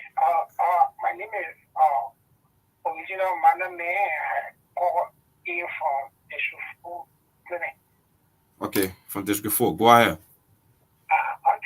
This government is a call against government. These people are, they just came to perform on the stage. Everything they do is stage management. They know what they're doing. They know the true intent. There's a true reason why these people will rush out of the road quickly to do it as usual in Ghana. We are telling them, if you lie to this woman in bullshit and she has agreed to your lie, please be yourself. Be yourself. Stop lying because lies cannot lie. Lies will fill up. They will not be always. You will not lie to everybody all the time. You lie to some people sometimes. So this is a message to our power and group. Let it rescue and stop lying to us. Okay. We are not children. We know what they are doing. Thank you. 77017 That's the number to call. Then you're gonna be live. To this caller, how are you? Yeah, boy, you right? Yes, I'm doing good, and you? Fine. Your need from where you join us? People am so far calling from Nyenwolo community. Nyenwolo community. Yeah. Where can we find our community? Somewhere around Pentacle. Okay, go ahead. Yeah, I just want to send in a report in the school either for them to decline because we told them what was going to happen in the nearby future in the fair that was just dying. We were having more interest in Joshua than the women. So it's too soon. The first trick the women used all almost to was that the first 100 days there will be no cash with me. And he calculated the days that he would be elected.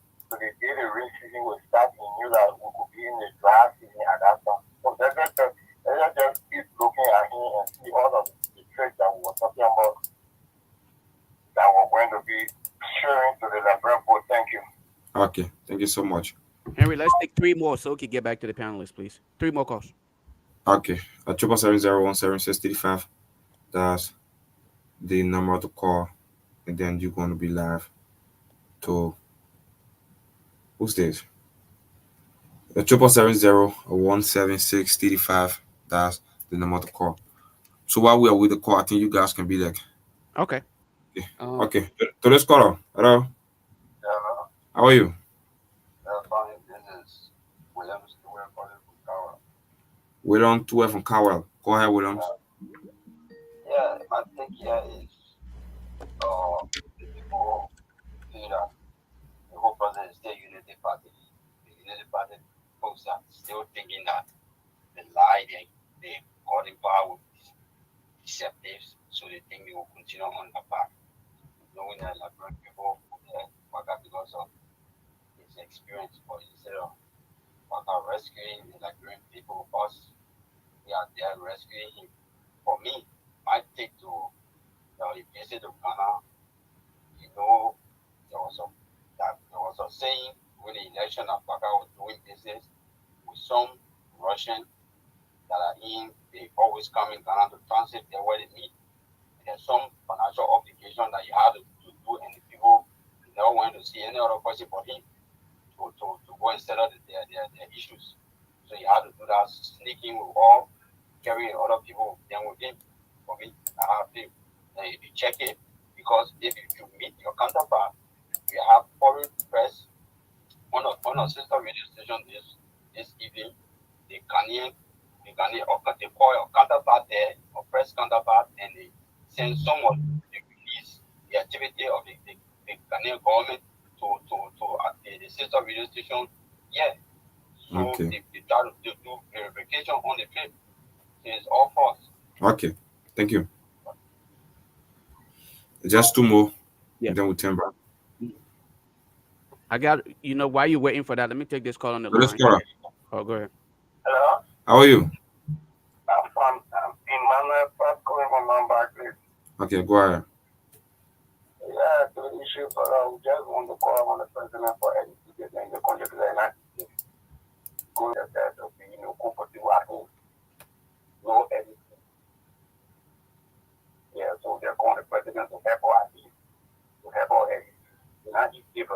Okay. Thank you. The LEC problem. All right. Just one more, and We're gonna get then on the topic. to this caller. Hello, our last caller. Hello? How are you? I'm okay. Your name from where you join us? This is Tanzania that was well. Okay. For the New Year, yes, for your meeting. Okay, Nathan, go ahead. Yeah, I just want to say this to my president that those that are around him, I've seen them to be his progress. Kind of a bad behavior and the way he wish to do things around him. You should know that any other thing that happens to this government, they are all held responsible because it gave a bad to our president. And then they should be fast in thinking in the way they handle that situation. Thank you. Okay, thank you so much. Thank That's you. it. Let's take this It's caller. Let's take this caller from here. Caller, your name and where you calling from? Thank you, guys. My name is Quita Lawrence London from Massachusetts, and I want to say thank you to everybody on the show.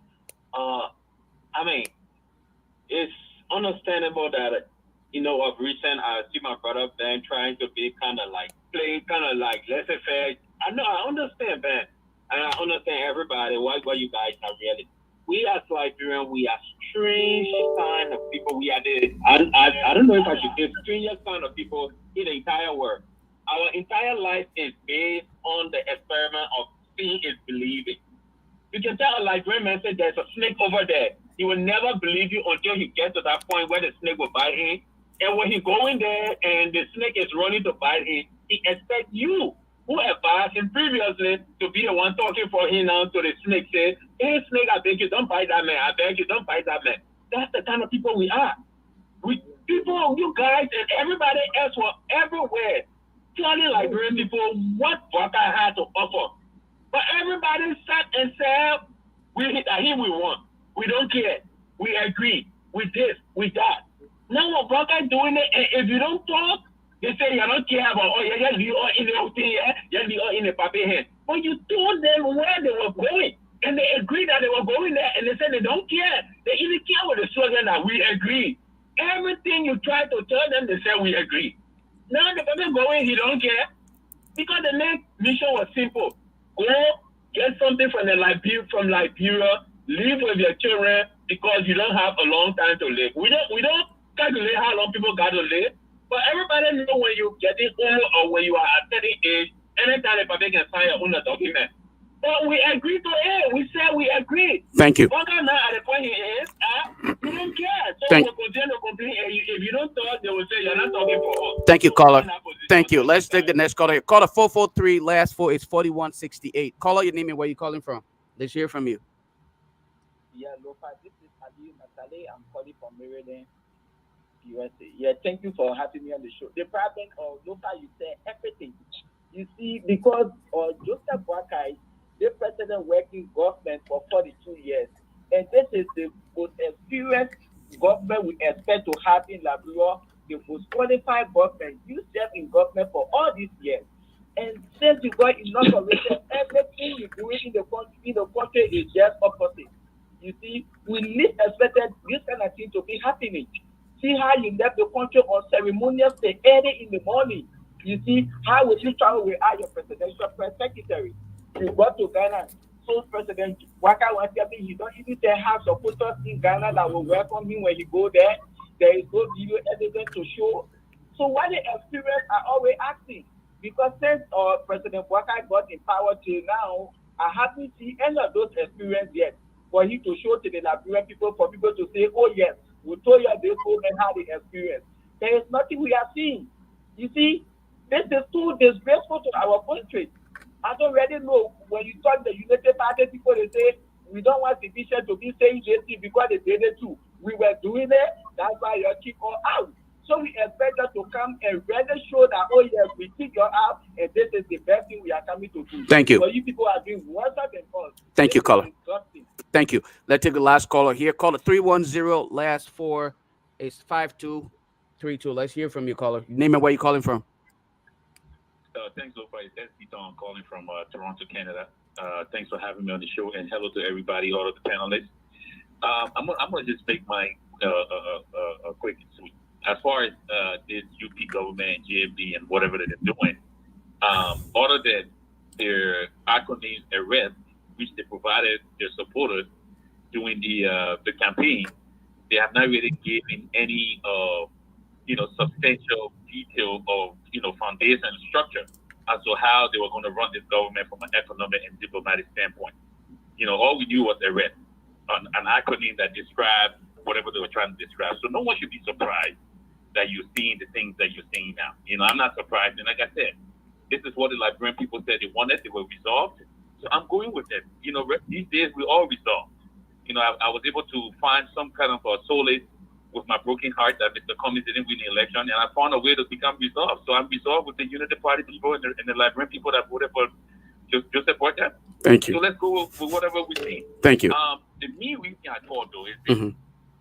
Why I have my imperfection, and we all do, and I'm no moral police, and I don't think I have maybe the leverage to come on here and say, how anyone should act. I'm old school. The Liberia that I grew up in, we were disciplined for, certain things. And I see my sister Grace is on this platform. I'm glad she's here. There are a lot of things that we do as men. And even though times change and we change, our mentality change, and whatever you want to call it, the way Prophet Key speaks about our women, our mother and our sister, the way he describes it, the genitals, and the way he speaks about them, I don't believe this is the individual that you have any ground when it comes to what's happening in Liberia. I heard Ben say that Prophet Key has political stake. The truth of the matter is this, and I hope no one takes this in a disrespectful way. There are people on this platform in whom I believe have political stake, and we saw what happened this whole election. With all of the political stake, quote-unquote political stake that people have, we see that when the Liberian people want to vote for who they want to vote for, they'll vote for them. I don't believe this is about politics. When we talk politics, we talk about Costa. We know Costa will do his willing and his dealing, but it's political. You guys come on here, you're talking about what you're talking about, it's political. You go on a platform, it's political. When a man sits down on a platform and talks about our women, our mothers, and our sisters, the way he does is not politics. We need to stop normalizing things that are abnormal in our society. We need to stop doing this. So I'm a little disappointed that Ben will come on here and talk about Perfect Key, trying to equate this individual to what a political stake is about. It's not about politics. People like Perfect Key should not have any say in what's going on in our country, because for me, it's a detriment to what we want our country to be. Our young people that are growing up should not be listening to a guy like Perfect Key. This is not about politics. If Ben want to put us wrong, and that he's right, that Perfect Key has political stake. The fact that you mentioned his name 50 times, you just give him more popularity, as a matter of fact, to be honest with you. Yeah, but then I challenge Prophet Key to go and run for any political position in Liberia, and let's see how he performs. For me, this is not about politics. Everything in our country should not be equated to politics. Prophet Key and the mouth that he has is not good for what we want our country to be represented as. Thank you. He speaks about our women, our sister, our mother. We should all be chastising this man, and not coming on here and talking about, he has political stake and whatever it should be. We can't accept it. Nope. And like I said, we all have our imperfections, but this is something in my book I cannot accept. I then vote against Prophet Key. I'm not afraid of him. He can cuss my mom if he wants. Thank you. But as far as I'm concerned, he should be censored within our society. Thank you. Thanks for having me on the show. I appreciate it. Thank you. And SB, in regards to that, folks, we're not taking any more calls from here. We'll get back to the panelists. I would not bring us back to that conversation, because I think to some extent it's just duration of what we believe. No, but I think the Liberian people need to know, and people need to know the kind of people Liberians are, who dignify people that will even kill them. Peabody, Peabody, I understand. To be honest with you, I do sincerely see where you're coming from. I see where you're coming from, but at the same time, I don't think it is worthy of us contributing to the same ills. Okay, because this is why we're here. To expect people like yourself, Ben, and other people to hopefully enlighten them to the reality. A lot of the people just purposely do these things and behave like, you know what, the expectation is different. So I think we cannot simply give up, and we cannot. I don't know why people are getting mad with Ben, but there are people in Liberia. They're the kind of people that Liberian people want. They're the kind of people Liberian people like. And I agree. I don't think anybody should get mad with Ben, You got Prince John there who have killed over 10,000 but people. but yes, decision and people go with him. So Dr. Peabody, Dr. Peabody, the that's the reason why Liberian anybody, people fought. That's the Liberian people problem. Dr. That's Peabody, the the problem. reason why anybody will get upset with Ben is because, again, he's using a major platform, okay, to put this man on the pedestal that I don't think is worthy of, especially with his behavior Is that Ben doing it or the Liberian people doing it? And the Liberian people doing it? No, Ben is the one sitting here to carry on free commercial, okay, and that's the reason why. Lofa, let me put this to you. But y'all let Grace turn now. When Chancellor brought the conflict back in Africa, I come 1 minute, 1 minute, 1 minute, please. Let's not give this 1 minute, 1 minute. I come 1 minute. 1 minute, Lofa. I just want to bring our attention somewhere. Okay. People will have to discuss, no matter how you want to look at things. The media or folk will discuss people in two different phases. Even if they are notorious, they will have to discuss them. On the other side, people become famous in two different ways, right? Either to do things in a very good way or in a notorious way. Come what may, Prophet Key is playing a pivotal role in the Liberian politics. He got his followers. But people, you can't sit on this platform and say that people become major in different ways. But it's the right when other ways are done that is not right for the society. What are we telling our children? I agree with you based somehow. But the same people can follow Prophet Key on his page and get him money and buy him car. These same people, women, and other people, the father, we detest those kind of things, Grace. I agree with you, says Grace. I agree. But these people themselves follow the man and follow him on his page and support him. And they even carry his slogan on Yahweh's law. I will put you easier through it. Yeah? It's difficult to say, but that's the reality. So we are just discussing. Not as if Ben is not promoting the act. Ben is not acquiescing what he does. But Ben is trying to say in a way that he himself detests what he normally says on public. Liberian people do know what they don't know what they want. So let's get back to let's get sis Grace to come in here. Grace, come in. Welcome. Let's hear welcome to the show. Yeah, I thought Grace, I'd like to speak on it. So. Oh, you will speak. We definitely will get. Go ahead, Grace. Oh, you be fine. Yeah, I mean, I'm happy to be here, and I would just like I just came in, so I already never understood what was going on because I wasn't listening behind the scenes. But the thing is that what are we putting out there for our children? Since this is the Prophet Key topic we are on right now, and Peewee is right, we have to discuss it because our people right now they are very gullible. Yeah, I mean they've been gullible since after the war. And the mindset of Liberian people have blown me away. Some of the things that we see on social media, and even when we go to Liberia, what we see happening in the streets, we sometimes it's just a marvel us like what's going on? What's going on? So for me, I don't know personally. I've spoken to him before once or twice, and I don't understand how somebody can sit down consistently and insult women for 6 years. I don't know how long he's been doing this. And you know, using your claim is that he's not insulting women, but he's insulting criminal mom. But the thing is that the word you use on women, all women carry that. So when you start to say that thing, you're telling our training that it's okay. When they see wrong, they should insult and curse. That the only way they will get their voices heard. And we don't want our society to be this way. And a lot of women, as he said, support this man. They send him money. Prophet Key had a problem before, and he was, I think his one of his buddy was fighting him in Morocco. 1 second, please. I'm sorry. Can you mind if I just take this caller in? Yeah, and sure. I'll let you complete. Okay, caller, go ahead. I forgot to shut the phone lines off. Go ahead, caller. Good afternoon. Good afternoon. Good evening. Happy Valentine's Day to everybody. My name is Patience, and I'm calling from Maryland, and I'm interested in the subject with Prophet Key. I am one of those people who do not support him.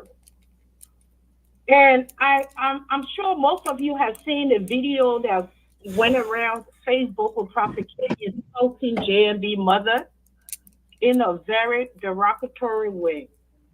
As a woman a mother of 2 girls. How can we sit and promote a man that curse under women, dead or alive? What message are we sending? What part of Africa will any government accept someone like that? Not in Nigeria, not in Ghana, nowhere. Why are we accepting this man? His work is not politics. He insults people and get paid by low self-esteem women. Most of his followers are low self-esteem women. This man insults underneath a woman. I was listening to another talk show today to talk about Henry Costa insulting President Weah. It's different. Henry never insulted Weah mother. This man sits on his platform, whether your mother is dead or alive. He insults her inside and outside. Now, I don't think Ben should be blamed for anything. Ben is right to speak and to say what he feels is right. But at the same time, for a major platform, when you guys start promoting people like these, Liberia will change. When you guys start speaking the truth on people like these, Liberia will change. Prophet Key has no place in decency. This man insulted a little child between her legs, this Prophet Key. And this is the man that has become a subject in Liberia. She has a long way to go. And I'm praying that the women will stand up and protest against him being there. Thank you. Thank you. Thank you. All right, Ben, let's get. I thought Grace was Let me finished. finish my talk, Lofa.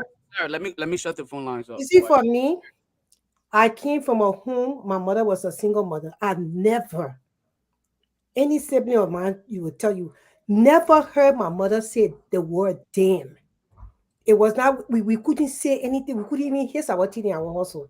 And the neighborhood I grew in, and I grew up in Looking Town. I grew up with people that we never had that among us. So some of us, when we see this thing, it's like we are living in utopia. Like, what is going on? And you see a lot of like people backing that thing. We cannot make this thing normal in our society. We are not going to allow it to be normal. This is abuse to the highest level. If one time, if you do something one time, you say, okay, maybe the person was frustrated the first or the second time. But for you to normalize it and people follow you and say, yes, you should do it, and you have a major stake in the Liberian politics, then Liberia is a zero country. Liberia is way behind the countries that are way behind. Dr. Moniba will say, way behind.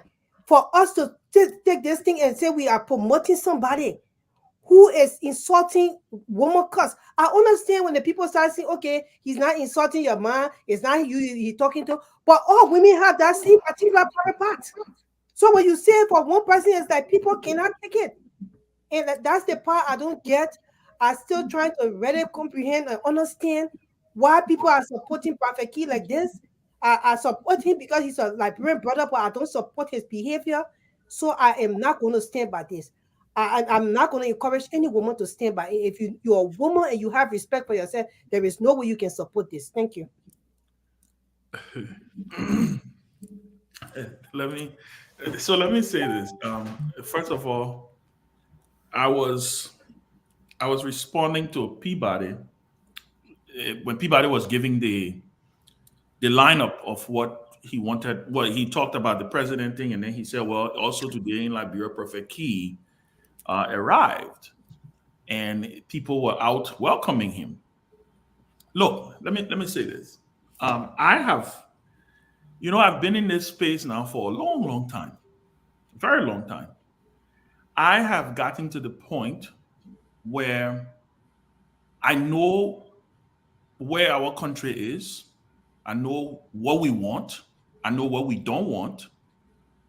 And I'm not going to act like I don't know the country that I'm dealing with. I'm sorry. I'm not going to do that. That's going to be the definition of me being crazy. It's like me trying to squeeze water out of a rock. It's not possible. I repeat what I said, and I heard SB done, and I respect his opinion. Okay? But SB, this is about politics. Because the reason Prophet Key has the following that he has is because he opined on political issues in the country. The defense that Prophet Key has for the using of the words that he used on women and other people is because he said he's insulting the mothers of people who are criminals, who are stealing from the country. That is the reason why Prophet Key has the support base that he has. So it is about politics. And I will repeat again, whether we like it or not, he is a stakeholder in our politics. He is. He has shifted. Listen, Grace, I don't know, maybe y'all need to go listen to Prophet Key interview today on Prime FM. Prophet Key was very clear today. He intends to meet the president. He said, the man who is your president today, Prophet Key said, called him. He called Prophet Key to seek his support. That is a fact. The man who you trusted the country with, the wise old man Joe Buckeye. So my thing is, we do this thing and we act like we don't know where we are as a people. And for me, and maybe it's a part of my growth. Maybe it is. I'm no longer naive to the realities of Liberia. The things that make sense don't work in Liberia. News flash. It don't. Listen, we have Cummings run for president. We have Clarence Moniba run for president. We have, I can go and name Sarah Beslo Yanti, who today is foreign minister, ran for president. Many people ran for president. The last 3 elections in Liberia, the 2 people or the 3 persons who won those last 3 elections are people who have ran in the last 4 or 5 elections. Look, we're not going to say that we don't know the reality of where our politics is. Prophet Key is a stakeholder. I know it's a bitter truth, but it is the truth. It is the truth. I am not making Prophet Key popular. I don't agree with what Prophet Key says. Prophet Key has insulted me. I don't agree with what he says, but I'm not going to be naive to the reality that he shifts opinion. So Ben, do you think is this an attempt to get on his soft side? Is that what you're doing? What I understand, Lofa, let me say this to you. And 1 minute. What I understand you saying is that this is the hand that Liberian people had dish. Thank you. So why are we trying? Why are you trying? Listen, I am not the Liberian people's savior. I would not attempt to save a country that is not savable. We must acknowledge where we are as a society, what we encourage. We're talking about Prophet Key today. Don't publish that thing again. We are talking about Prophet Key today, guys, right? But what about the politics we have in our country today? What about it? So let us not start the whole thing about, and Lofa say I'm trying to get on his source. Listen, Prophet Key has insulted me. We've gone back and forth before, not in words or not in to do. But I don't support him. But it does not negate the fact that I know. Listen, whether y'all want to like, whether y'all like it or not, if Prophet Key were to run for political office in Liberia, he may win. He may win. So why you think the current president of Liberia? Can we get to another topic? Because but please let me finish my thought. Why you think the current president of Liberia may meet Prophet Key? I say will. I say may, because I don't know his schedule. Why you think Prophet Key was on the radio today and Prophet Key said that if Joe Boyka don't meet him, it means Joe Boyka is a faker. Because you know what? You cannot say that I can cost people, man, and you want my support, and I support you, and I make you president, and then you become president, you say you can't meet me? And I agree with Prophet Key. Joe Boyka should meet Prophet Key. Because you know why? He embraced Prophet Key in his campaign. Prophet Key campaigned for him. And so Prophet Key should share this point. Something. We are enabling a lot of other young people to do the same thing in order to Lofa, unfortunately for you, let me maybe you have not, maybe you don't get this news yet. Unfortunately for you, you don't have an audience with that message. You don't. That's the reality that you have to accept. That thing you're talking about, who are in the streets today welcoming Prophet Key? Did anybody force them to get in the streets? Nobody. But look at the t-shirts. Prophet Key announced today that he raised 7,000 United States dollars for his visit to Liberia. Who gave him those? Who gave him that money? Were they people from Mars? Were they aliens? But the thing is, what is this thing? Lofa, please note here, the very honorable man you tried to call just on the show. Why you think he got re-elected? Came from all across Liberia to move into district number 10 to vote for Yeka Koruba. Do you know the reason why? I asked somebody, do you know the reason why? Because they said there's the man that can come and get black and cause president and cause anybody. Do you know why Yeka Koruba was re-elected? We need to stop these things and that's the reason why I encourage all Liberians that are. Do you know why you're re-elected? You think Yeka will re-elected because Yeka is passing some major thing in there? Do you know because Yeka is insulting those that he believes that are that are corrupting the system? That is why, Peewee, that is why I advise all Liberians that are in the diaspora. You want to settle your life here because the way some of your building mansion in Liberia, you will not be able to live there because the society that in Liberia, some of you will not be able to take it. We're going to change the Sis Grace. We're going to change it. You're going to change your way. How you change it? We're going to change it. You're accepting the bad behavior, the bad reasoning. No, I'm not accepting it. I'm not. No. Not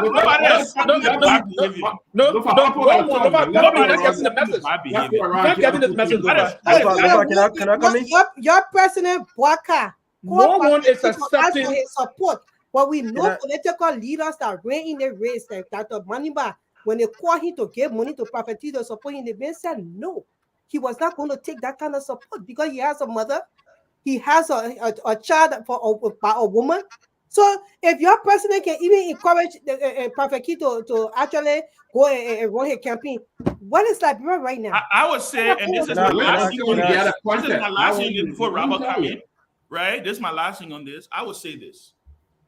Prophet Key know I don't support him or his style of politics or what he does, but that does not negate the fact that he's not influential. It's like me saying I don't support Donald Trump, but I'm not going to accept the reality that Donald Trump may be re-elected president of this country. I'm just saying, and I'm not trying to compare the two of them.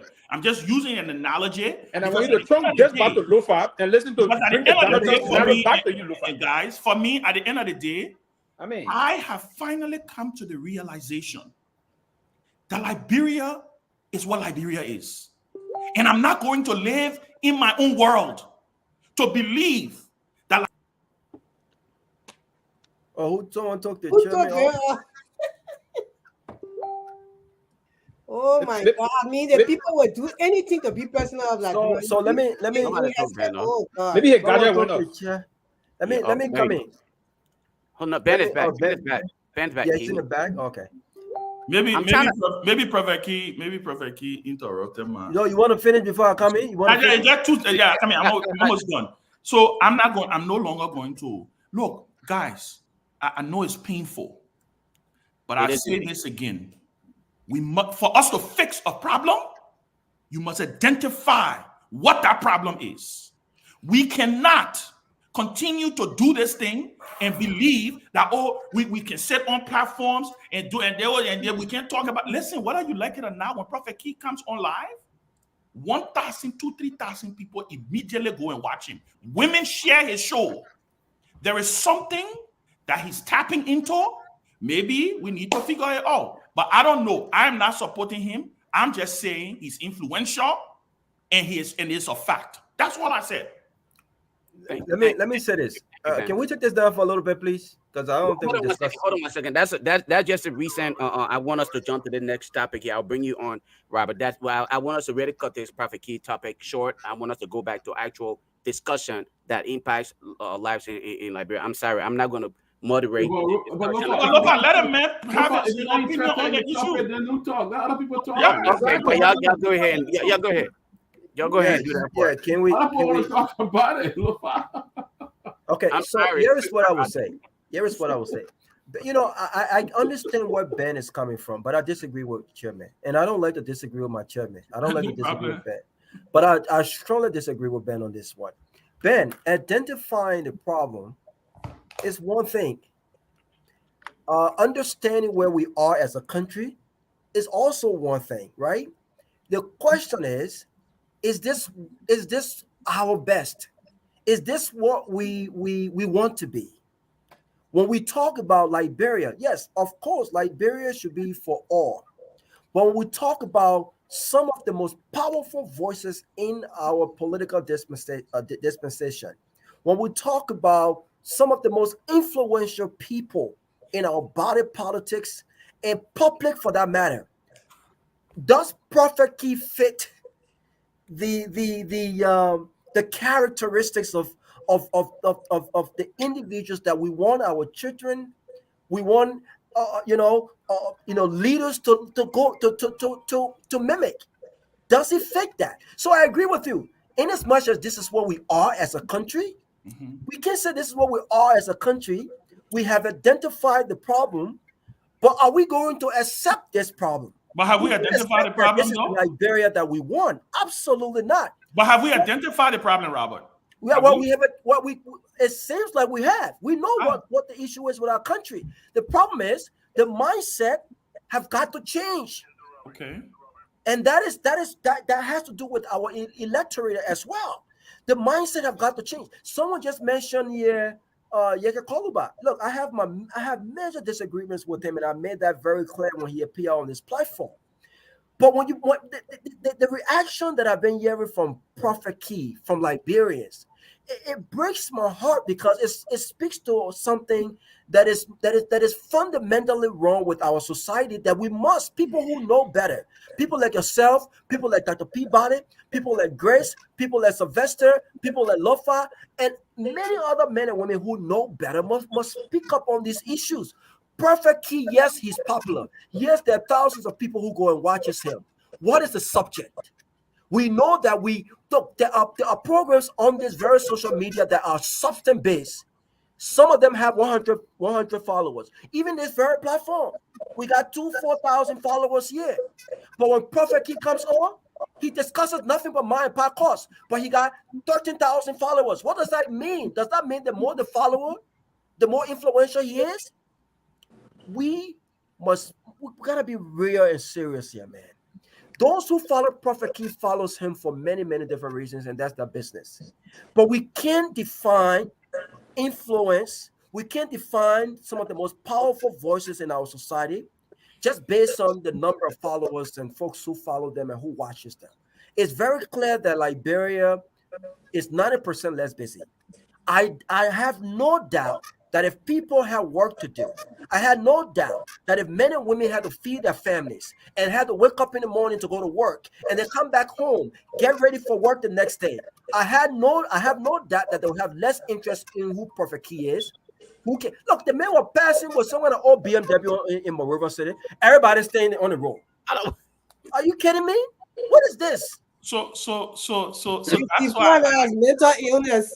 So that's why I asked. So that's why I said, Robert. That's why I said, right? That's why I said. And anybody can join me, right? That's what I said. This is not about saying Prophet Key is right or he's wrong. This is not what it is about. This is about stating what is a fact. You are not saying yet that Prophet Key is not influential. You're not saying that. That's not what I heard from you. You are saying that you would rather him not be influential in your country. That's all you're saying. But the reality is he is influential, Robert. Look, whether you like it or not, Prophet Key played a major part in the election of Joe Buckeye. Do you know how many people voted for Joe Biden because Prophet Key supported him? Do you know how many people despise George Weah because Prophet Key insulted George Weah? It's a fact. Well, My perspective, I would not see Prophet Key as some kind of influential guy. So you don't think he's influential? I don't think he's influential. I don't think he's influential because people with influence. I don't think he's influential. Now, I get 2 minutes chance. I don't think he's influential. I think that we people who know better. I don't think we've actually. I don't think we've actually said to ourselves and people who listen to us that Prophet Key, the character of Prophet Key and others, people who insult our mothers on a regular basis. This is what his platform is about: insulting people, not having respect for diverse opinions. This is what Prophet Key is about. I don't think these are characters that we must embrace. We must celebrate. And until we start to tell these people who don't know better about the character that we deserve as a country, we will continue to have people like Prophet Key as influential people. Robert, quickly, let me ask you this question, Robert. Let me ask you a question quickly before we move on. To the contrary, we are not embracing him. No, exactly. I detest him. I detest his attitude. But let me put this for you also. The world's most powerful country, the beacon of democracy. When Trump came 2016, when he insulted women here openly in this wonderful country, they went on.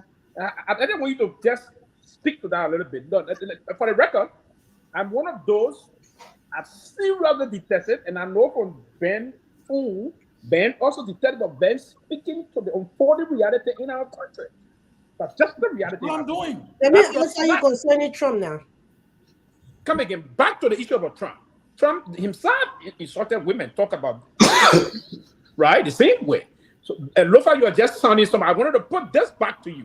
You right in this democracy, you live also. You saw the same thing happen, and that is why today many analysts many analysts will also come out and speak. They say the way Trump is speaking, I call the same way about women here, and he's destroying even the GOP and all the rest of that. Millions of people in this country move to vote for him, and there's friends that support him. It's the same type of mentality we have also back home in our country. That is not absolutely not. But I'll get Tomalin a chance to chime in here because that is. For me, I'm not going to discuss the perfect use on it because look, honestly, I'm very clear. Liberia is a black country. That country is a black country. if you guys would take Liberia serious up to you because the people look. The country is divided. Why I think the country is divided today? The black country. Like Ben said earlier, you have some candidates in the race. You have candidates in the race who could have been. You see how the world looking? Young people, presidents in Africa now. Look at Africa. Look at Mali. Look at Guinea. Look at all the countries. Burkina Faso. Young leaders there, right? But we settle for what we got right now. Let me progress. My concern Let me say is something here. The early edition of the Front Page Africa is reporting that they asked the question, why did Baka go to Ghana? It says sources say President went to Ghana for medical purpose and was coming by his wife, member of his family. There were no protocol official, neither was there any coming by the government official. Any government official coming the president. Take this from me. That is deception now. You see, they posted on the website about this right here. Picture that the guy just put there. Yes. Yeah, to track people. Personally, I don't think it's fair to Liberian people to come out with these deceptive pictures and so. I think you should be honest with the country. Look, the fact of the matter is that like you see, the Democrats are saying now, they say, look, we should affect the fact that we got an old man running for president, 2 old persons running for president in this country. Exactly. With Liberians and the UP should accept the fact that we have a very old man who is president of our country. So, and he's immune to illness. He saw what happened. So you cannot keep on to play this game. So, like, be honest with you, if the woman goes for checkup, be bold and tell Liberian people he went for medical stuff. But don't come on with these what they call it. We'll be guessing what's happening, what's going on. So I think it should be blunt, be bold, and come forward. Because look, at the end of the day, they put a parable. On one month, when they say, "Oh, look at you," you say you just spending all money. You pregnant? Oh, I'm pregnant. Oh, I'm pregnant. And then after a few months, they will put you. Yeah, you see that right now in America right now, that cool season or someone can all the y'all see what everybody body somebody with you. So so right now though, at the end of the day, no matter how long you. But Lofa, I want the platform to also quickly remind the office of the president two major positions in our republic. Up to now, we haven't heard anything, and that's when all those positions have the president move about. The chief of protocol Republic of Liberia and the chief of protocol executive marshal. Those are the people that internally and internationally carry the president function in the Tannery and the rest of us. So the question here is, why did the president only travel with his wife, no political official, nobody at all, travel with his immediate family and went to Ghana, not from Africa? From Africa, I'm courting. I'm saying they were informed by sources that the president traveled on a medical trip because they can't show you one picture of the president's activity in Ghana. Now they're trying to confuse the public. They went and put a picture all with that PHP thing. That thing happened a couple of days ago. I'm sorry to interrupt you. People, let me just state this, right? Go ahead. I hate to do this, but I will say it on this platform, and I should be held liable for it. Today, I was in my meeting. My phone kept blowing. I had literally folks that always inform me of news to publish, okay, on across Africa. Our inside source coming. The reason why when I spoke earlier, I said when people start to assume that it is medical concern, then you will come back and want to debunk it. That's what I said here. The only call that I took today, and it was from Liberia, because every time I have a Liberia call, I take it very serious. I had to walk out of my meeting today just to take that call. And yes, the person told me. I was told that yes, the reason for the travel of the president was medical reason. Normally, I don't just follow one source. So I would normally make a second or third call to confirm it, just to make sure that we are not misleading the public. And in that case, unfortunately, I was not fortunate to make that second or third call to confirm the information I was provided. But yes, that call came through today. That yes, travel for medical. Sylvester, go ahead. Oh, Sylvester. Oh, sorry. Basically, I was just trying to say the release up from the and sometimes the press secretary office can be embarrassed because officials are not too clear as to how to divulge certain information. Now, the release before the president left yesterday said that he was going to meet his Ghanaian counterpart. And now, in the release today, now you're saying he met the vice president and the rest of that. That's a contradiction in terms of communication, in terms of how presidential communication is managed and the rest of that. Now, how the entourage arrived and how they departed, it was not also disclosed. So again, now from Africa now speculating, and those speculations, I'm afraid we need to do more open things towards the process. Is because the way they manage the situation now, anyone would speculate, and those kind of speculations, I may be inclined to believe the suspicions coming from individual that will speculate from outside the executive marshal. It's quite unfortunate. We need to manage the process and manage it very cohesively. That would be important. For me, look, and I'll say this again. This is Liberia's new normal. And guys, we must embrace this new normal. And this is my advice to the government of Liberia, to the president's office. I have no reason to doubt Front Page Africa. They are the best at what they do in news reporting and gathering intelligence when it comes to news. When Rodney Sear puts a story on the front page of his paper, you bet he can stand by that story. He would not put something up there that he can't defend. And my advice to the government is very simple. The Liberian people, or 50 point whatever percent the Joe Bucker get, not the Liberian poor, because the country was split, right? But a slim majority of the voters, the registered voters of our country, made a determination that they were going to elect the president of this president. His opponents, people who didn't support him like myself, question his agility, question whether he was fit, question whether he was up to the task, not necessarily because we hated him, but because we understand the pressures, the pressure and the rigor that comes with this job. So this question was, can this man do this job? Look, the majority of the electorate made a decision that they wanted him. I think the government just need to be transparent. If the president is going for any medical trip or anything that has to do with medical, make it clear to the country. The president is on his way to do a medical procedure or checkup or whatever he's on his way to do, right? And save us all these different speculations, because at the end of the day, people will speculate because he is the president, right? He's no longer your stand-up bearer. He's no longer, you can't, and that's what makes this even more interesting, because you can't sneak the president. The president occupies the presidency. The presidency is an institution. When the presidency moves, that institution is moving. So you can't, they're not candidate Joe Boycott anymore, that you can sneak in the middle of the night and put on a plane and nobody will know. People know him. People at the very airport will take a picture or will send a picture or will say something. So my only thing, and this is what I would say on this, it is disturbing. That's why one of the reasons I asked whether the press secretary were on the trip. Because if you are going on a working visit, you need your press secretary, you will see all of those things, they will have pictures and stuff like that. The fact that a lot of family was involved and all of that, is obviously clear that this had to do probably with medical or personal or something private, right? I think what they just need to do is to level with the country and let the country know where the president is health-wise and say, listen, but you know what? He's fine. We got to be going through this procedure. It happened in Nigeria, guys. Buhari left and was in London for what? Almost 3 years.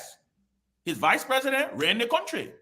So that's what I'm saying. I think at the end of the day, let them just level with the country. 3 months, man. No, 6 months. 6 months.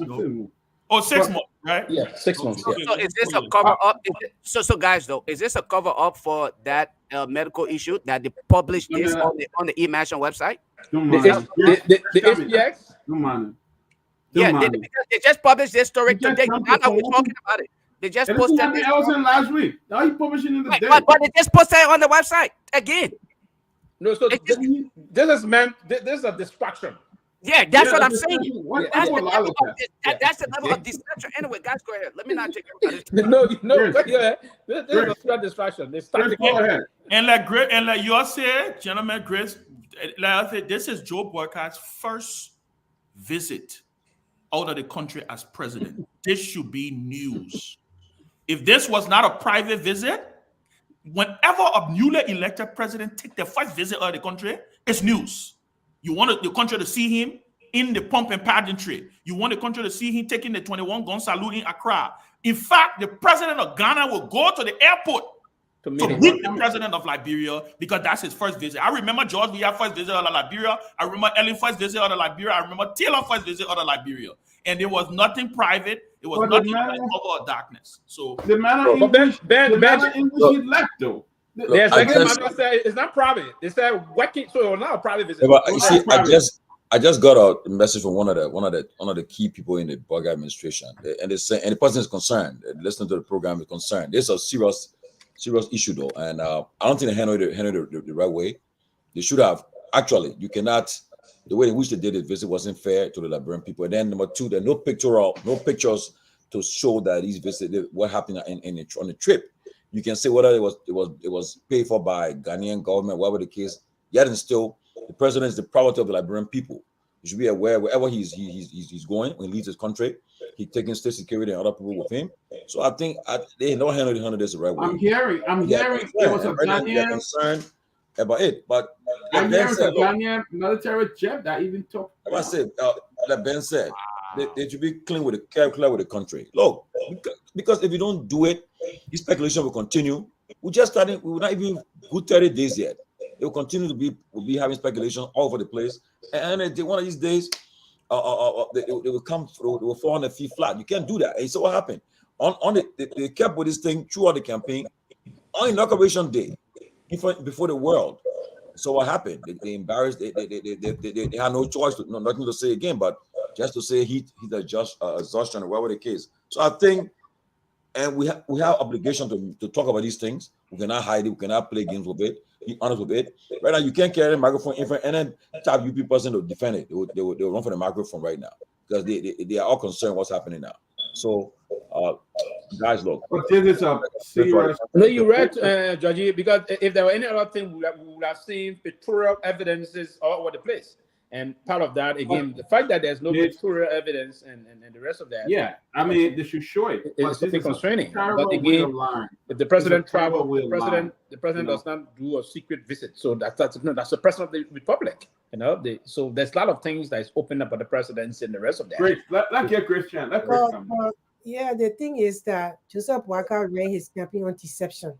And we all here know that.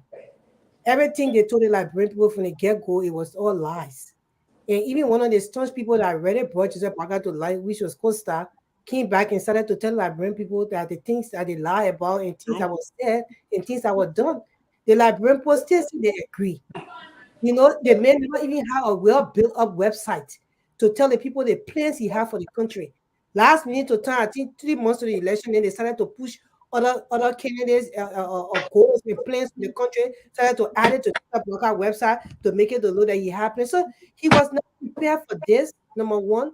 Number two, everybody knew that the old man wasn't ready up to the plate to actually be a president of the country. So he's not well. Liberia is a country that needs an energetic and strong president that is ready to run the first day of election and start to do the job. And everybody thought that Boakai was not in that shape. And the people still say they agree. So right now, everything they're supposed to accept it. It's just sad that they will still be lying to the people. We are this is the 21st century. If the president said he's sick, you share the information. He's not well. He's going on the trip. And the Liberian people will agree. Already. What are you hiding it for? They will agree because they agree when he was running for president with every other thing. So they will agree with this. So you don't have to lie to the Liberian people, sneak them out of the country. This is a risk you got taken with our president. Because if you're speaking with us security and his press secretary, anything happened to him in the other country, they will blame his family for putting him in harm's way. And he's a Liberian people president. So you can't continue doing this. You need to come out and tell the Liberian people what's going on. The people presidents can get sick all the time. Other countries got old president and they do what they got to do. You tell the people so the people can be aware of what's going on with the president and what the president is able to deliver for them and what he is not able to deliver for them. So if Jeremiah Kun will take what the country Liberian people knew, they still say they agree. Then Jeremiah Kun take what the country and our country move forward. But you're putting the children at risk. You're putting the country at risk when you start to do these things and lie to our people. And you cannot start a government with lies. And that's the reason why the armed forces they program that people really love. Liberians love the armed forces day program. That program was canceled. The inauguration was a mess.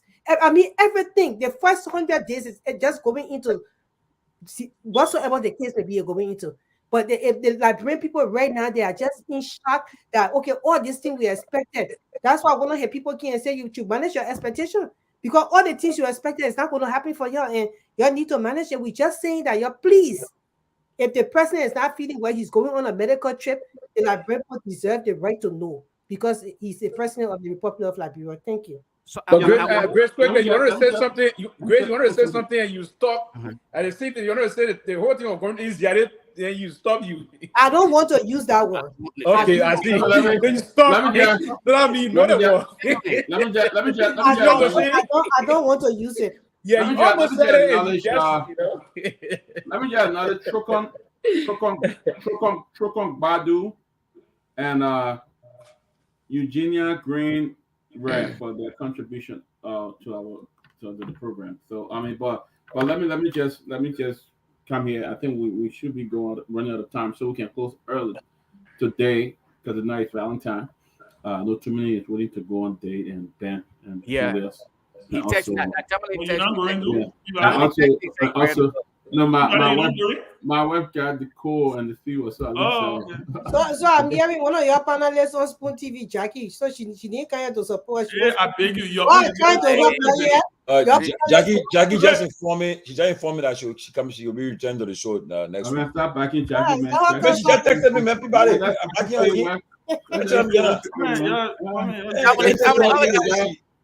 yeah, Jackie stay around. That is disloyalty to the platform. Jackie got to get her job now. Jackie trying to defend. Listen, I got my Grace go out here, so. Then get I Jackie. told you that Grace. I mean, Big guy, Gracie. I got my Grace. Yeah. Grace, you see. But God, in all fairness, it's too early to start lying like this. These kind of cheap lies by the government is totally unacceptable. This is a very cheap lie. I mean, to be lying like this, bald-faced lies like this is totally wrong. They need to come up with something. They need to be fair with the Liberian people, because they said that if we would love Liberia, think Liberia, and live Liberia, whatever it is. You can't start lying, loving Liberia like this. Love does not start with lie. Love starts with honesty. It starts with honesty. To live Liberia, you must be honest. You don't lie to live Liberia. This is wrong. This is our president. If he's not well, we will pray for the Liberian people. Have the fact that Liberian people are funding the bill. He's traveling, Liberian people are funding it. But this kind of disgraceful thing, then you change the story. You want to say he married the president. You didn't edit the paper right. They say he married the president, then he married the vice president, and you try to then you change the whole thing. You come and put a picture on for APX. We're gonna lie. This is not a joke. This is a country. And I want to say the word Liberia. Look, Liberia is the only country that have history in line bad things. You have to look at, you see Pashaki, Emperor General, the strong decision maker in Liberia today, because Liberian people love bad. That's the only country that gets award for being bad, for voting for bad things and accepting bad things. So, but it's too early. If this government will see, you can start on this kind of line for. I mean, that's it, man. I mean, too much lying, not correct. I want so Dr. Peabody, I want us to address this, right? I'm just going to put out a general question, and I'm going to give a timeline of events that just in the past, I don't know how many weeks took place. The inaugural program, Boo Boo. Okay, we were disgraced to the rest of the world. Several appointments that have been recalled and after public outburst. Asset declaration, Honorable Boykai declared his asset but kept it in his suitcase and decided to take it with him. And now we are talking about deception, possible lie on the part of this government. What does that say about this newly elected government? All of these things I just listed out. What does it say about the kind of leadership that we have going forward for the next? We agree. It says we agree. So brilliant. Go ahead, guys. Yeah, look, what's Sylvester? You want look? I want to tell you. I want to tell you what's going to come. They didn't even get into the money part yet. The line started. When they get into the money part, our part, you I believe it. Can you imagine? Somebody leaving the country soon, the money on a private jet, you're hiding. Nobody take picture. Everybody move from there and they send the plane. You know, this they thing, the money. When your Christmas will be good, there's nobody eat. Where the money pack out? That was you see. Yeah, but part of the recalls of issue again, I think it's the same. Even, I mean, this Minister of Justice thing, when government get elected new day again, all be trouble. Charles Gibson again. When But yeah. People, you notice how smart and sneaky they were about it. Mm-hmm. The Minister of Justice was nominated, withdrew. They withdrew the nomination, swapped him for Minister of Labor. But they stuck it with a bunch of names. Mm-hmm. Because first of all, that's a big deal. Yes, major one. The Attorney General of the country, you make a decision that this person will be your Attorney General with no reason to the country whatsoever. You recall that nomination. You take him, you put him to Labor. You name somebody else with no explanation to the country on why. Again, like I said, there's a lot of questions about who's in control here. Yeah. What's going on, right? Yeah. Because the president it clearly shows that maybe this president is not in control. Yeah. It clearly shows that he's probably not in control, because I don't believe Any president, look, one of the most important decisions a president will make informing his cabinet is his Minister of Finance, Minister of Foreign Affairs, Minister of Justice, Chief of Staff, Minister of Defense. Minister of Defense. Those are the top 5. For this president to nominate somebody, withdraw the person name, no explanation, and sneak it in the list with a bunch of other officials that you nominate. Listen, guys, all I can say is we agree. Yeah, and for that level, when President Weah withdrew the New York Charles Gibson then as Attorney General, it was announced. He was the Senate. Yes. It was announced, and he was withdrawn. When he was withdrawn, he did not appoint him immediately in government. No, 2 years. It took 2 years for Charles Gibson. 2 years before he was appointed as Minister of Labor. Before he was appointed as Minister of Labor. This time around, I don't know if the letter went to the Liberal Senate. If not, then that's a serious violation. I don't know if that happened. But it should be sent to the Liberal Senate and published so the Liberal people will understand the reason. Now, one of the reasons he withdrew was this for ethical reasons, because he was held responsible for a lot of ethical breaches and the rest of that. So if the chief executive is withdrawing his nomination from the Honorable Liberal Senate, there should be an explanation to the Liberal people why he was withdrawn. And then in the nomination process, they just said the needs of, and it was done there. Right to the dead end of the publication, the rest of that. But yeah, there's supposed to have been some reason attached to why he was withdrawn as Attorney General of the Republic while getting the new councilor in. But again, it's part of the process. We need to open the government on a public scrutiny. The government need to open to those things. It was part of your manifesto. The reason why you got elected by the Liberian people, that you're going to be open-minded, that you're professional, that you're super, you're going to fix everything. So they have to be done in keeping with what you committed to the people of Liberia. I believe that we will have to do this thing. We will be very fearless and vehement in our process of saying how we want to move this process forward. It's not about people sitting and waiting and saying what will happen. And you know, guys, what's going on right now, for the fact that the way they handle these appointments, now what's happening is this. People in the inner circle are now leaking information to the public now. That's what's happening now. All the things they've been hiding are coming out. People who not satisfied, okay? And they will tell you, some of them say, well, don't call my name, but we will not call people names here, but they are not happy, so they are now revealing things that are happening up now. So, and it's a serious thing, though. And at the end of the day, we gotta pray for our country and wish the best for the country, because you gotta pray nothing for no. For me, it should just come straight, come clean. In fact, I heard just now the comments from me yesterday. We're not by the president, but we're not directly involved in our appointments yesterday. It was key people within his administration that made the appointments yesterday. How does that? Because you know I gave it credence for, because the guy who appointed, I won't call his name, because the guy said he said he don't know the president. Other guy, he said all he knew when the guy who had the director of police, you forget this, I'll want to reveal it. But guys, look, let's talk our closing comments, man. Yeah, what I would say is that this government looked like they were never prepared. They just looked like they were never prepared. And it's just funny to us because Waka being in government for 1,000 years. They how they call it, the vampire would say, 1,000 years this man being in government for. And he was running for almost 12 years to become president. And you have all the experienced people around you, and you still cannot deliver. We are government were more even prepared before Butter. The government were more prepared when he came to power than what you're doing now. We are very disappointed in you. And what I wanted to say again, the person who advising this president, they're doing him no justice. I don't know who his advisors are, but they're doing him no justice.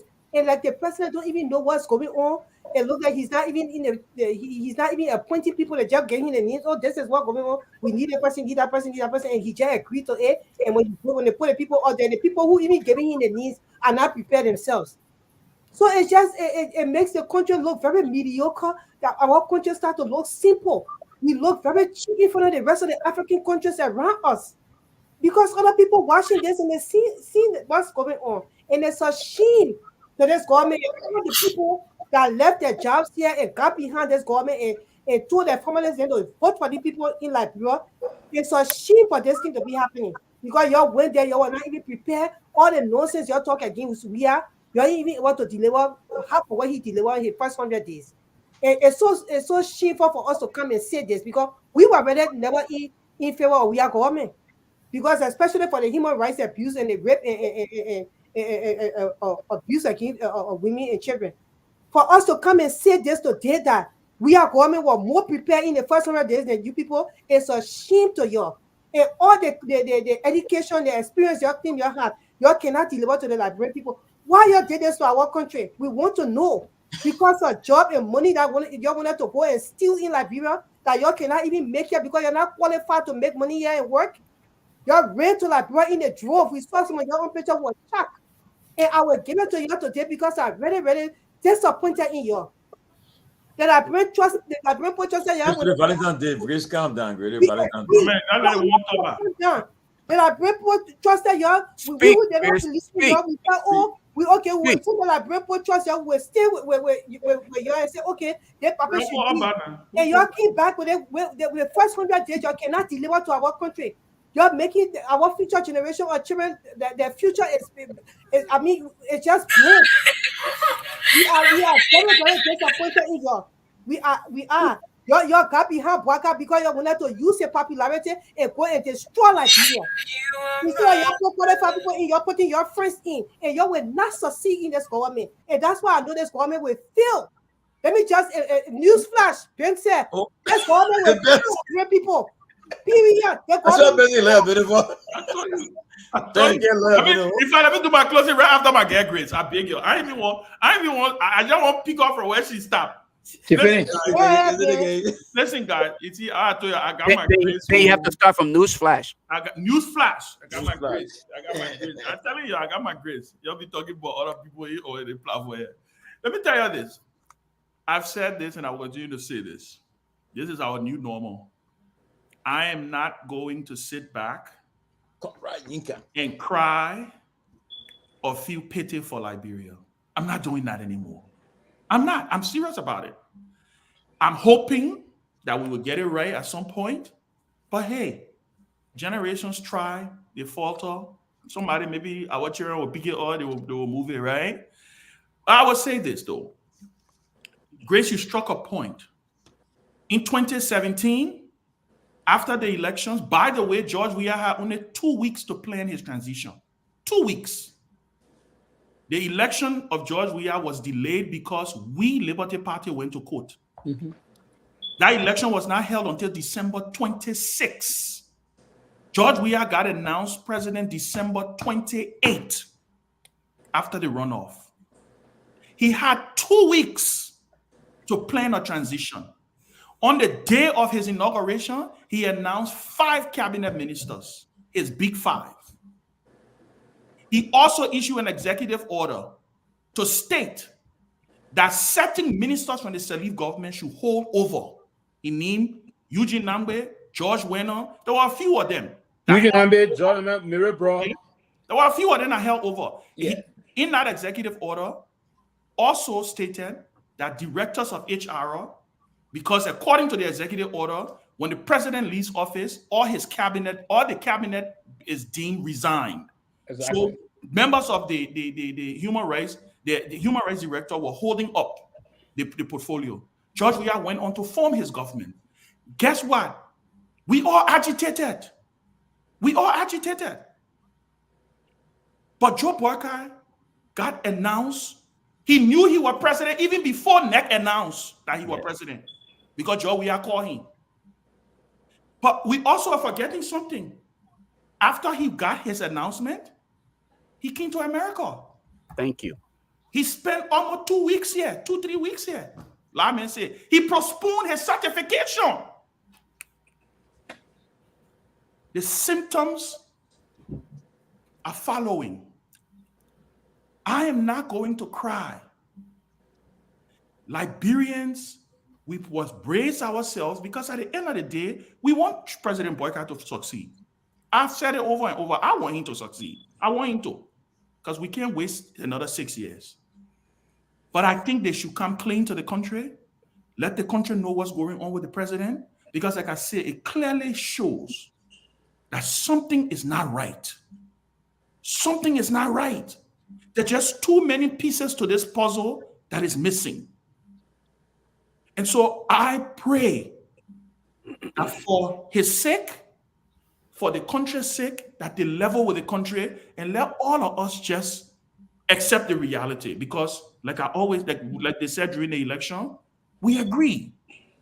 I said on this platform that I will agree with what President Boyka do now. Because you know what? He's our president now. So hopefully they will get this thing right. With not all these sneaky things and all the different things are happening, they will come to reality and the grips with it, and we'll move our country forward. But it was great being on the platform. And Grace, I want to thank you. And happy Valentine's Day to you. My regards to your family. And we honor it because we agree. Lofa, you can tell your rings. Let's hear from Pee Wee or Tomalin. Anyone of you guys can go. Oh, let me go. Look, guys, happy Valentine's Day to all the beautiful people watching us and around the world today. Grace, happy Valentine's Day. You look so beautiful in your red and as usual, you know. But on a serious note, if even you want to defend this government, even want to defend them or be objective as possible, like we somehow try to be objective, you get like this whole handling of this issue is just can't handle it because a lot of questions are being asked. There are no pictures to show about the visit and everything, no communique, nothing was signed, nothing. When you say a working visit, there's a communique that's signed, at least something come up on these visits. Mm-hmm. And then the manner in which the president left the country, I mean, it's all concerning. And then, because even, I want to do have a problem with President. We are traveling here. We only name the first few persons on his delegation. They won't get the whole list. But this delegation, nobody was listed who had traveled with the president. And that's concerning, you know, and that's concerning. And now I'm hearing his wife along with him and so forth, most of the family members. And I don't think it's fair to the country. And look, you got to be clear with the people. Be very clear with the people, like, bro. Because at the end of the day, we have a population that's very, very open now. The population right now, social media is advanced. Everybody's going. There's nothing can hide. Nothing can hide. Anything that's happened, it's in the public space. So right now, it's important that the government be clear. And tomorrow, I'll be interested in the press conference that will be held. I know questions will come about, but we just got to be clear about what's happening. Because the president should be in Ethiopia for the African Union Summit. Usually, when you just take office, no president want to miss the first African Summit because that way all the heads of state will be present and they formally introduce you to the community, to that August body. And to see him, he's not in attendance. It's concerning though. So we just pray again. We look forward to see what happens in the coming days. But guys, let us keep our country in present and wish for more better days ahead. Thank you, guys. Yeah, thank you. I will call on the office of the president. That Mr. President, I'm appealing to you, Mr. President, that you move to appoint the next chief of protocol of the Republic of Liberia and the chief of protocol of the executive mansion. It's important. It's very vital for your office, for the bureaucratic procedure and the operational processes about plenty of autonomy, both internally and externally, that will help the office move forward. And it's important. The information that the Minister of Foreign Affairs and Dean of the Cabinet should be arriving anytime soon in Addis Ababa for the upcoming Head of State Summit. And I think the minister will represent the country, but again, she will only be limited to attend the meeting of Minister of Council, right? Not in the Head of State's functions. So I would encourage. I think it was a very good opportunity for the president to get introduced among the African President Club. Something that will have given him an extraordinary standing ovation, welcoming him to the African Presidency Club and the rest of that. But I hope that Mr. President would go next year. He will be in person next year to represent us. But I also hope that Mr. President will also do the same with the ECOWAS Summit coming up soon. But again, it's important that our process, and I will call on my dear sister Kula Fofana, one of those presidents that used to throw the Misa left, right. Today, now you are the mouthpiece of the Liberian presidency. I will hope that you coordinate your office very well, and those kind of contradicting messages coming out from the executive mansion is not a good process for all. It sounds more repugnant. We saw those kind of a mix and disinformation coming up. I want to see the president to see is the president of our country. Now the country need to move forward. We need to project and push the country forward. So we all Liberians will benefit our country. So I'm very, very wonderful. Thank you to you, Julius, and a very good moderation. We look forward to having this kind of a dialogue as we forge our country forward. Thank you for having me this evening. Thank you. Hopefully everybody, we have everybody so far? Okay. Let me close on this note. A few things I want to highlight here, and I want to thank all of you guys for the contribution tonight. It was a great show, great interaction. These kind of conversations or dialogues are great for the forward movement of Liberia. I want to highlight few things to our listening audience. All right, the inaugural program end up with a disgrace. Appointment, several faults and concern from the general public. Asset declaration as promised by President Boykai, he will be transparent. It's unfortunate as of today, he declared his asset, but the public is yet to know what it is or what is stated in his asset declaration. The issue of the $40 million, people are yet to get insight. The government of transparency is yet to tell us what is really happening, who actually told the truth. Civil servants, it is alleged that civil servants are yet to get paid and they are still waiting. They are back paid. The military wives protested and Honorable Boykai caved in. President Boykai caved in, and from the back, as it is stated, allegedly asked the military or I get this chief of security, whatever it is, his position is to resign, and he resigned. These are concerns that all of us should take into consideration. The reason why the closing argument is here is not simply to do the normal political conversation or party tricking, but we are here to bring to the public the actuality, what is happening on ground, so Liberians can know for themselves. It is okay to say that we made mistakes before. We will continuously go down this path until we can correct our mistakes. It's not too late for us to do that. Going forward, we will start to keep tracks of all of these things, and they will be highlighted on a daily basis as we go through them so that we can make the needed comparison. In a few days, we will start to discuss the performance of this government. We will then reflect on all of these things. How far are we today? Honorable Boykai promised us he's a man of intelligence, a man of wisdom, a man of transparency, the man of integrity. Do you really think that you have experience through integrity, through governance, understanding and experience? I don't think so.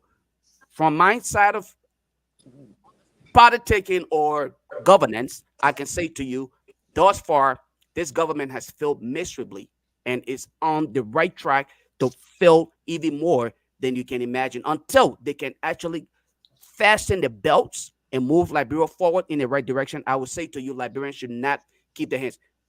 Tomalin, I'm sorry to say to you, my brother, my prayers are not to be wasted. My prayers are to be used for me, my family, my kids, and the progress of our family. I'm not wishing it on Liberia for a president who promised us as a deacon. He can pray for himself. Thank you. Let me apologize on behalf of Mr. our guest tonight. Yeke, I really wanted to come on the show. We talked today long, and maybe what I wanted to say today, perhaps maybe the person who won't let the guy come to come and because he wanted to say a lot of stuff tonight.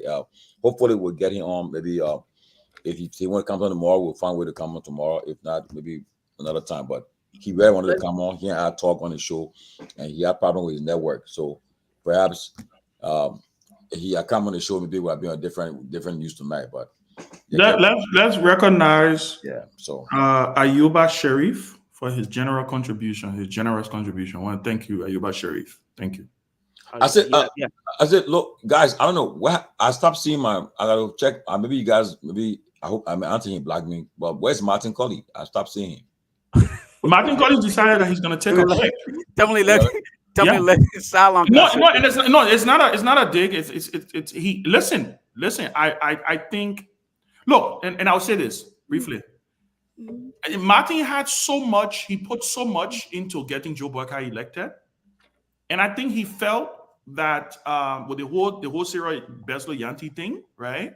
I think he felt betrayed. Maybe that's the word, because he really, really trusted. And my only thing I can read from this this hibernation or this silence is disappointment.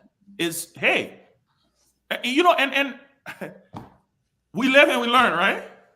I told my small brother Martin when he used to be going all out in the election, me and he used to have conversations. Even me, he used to attack me.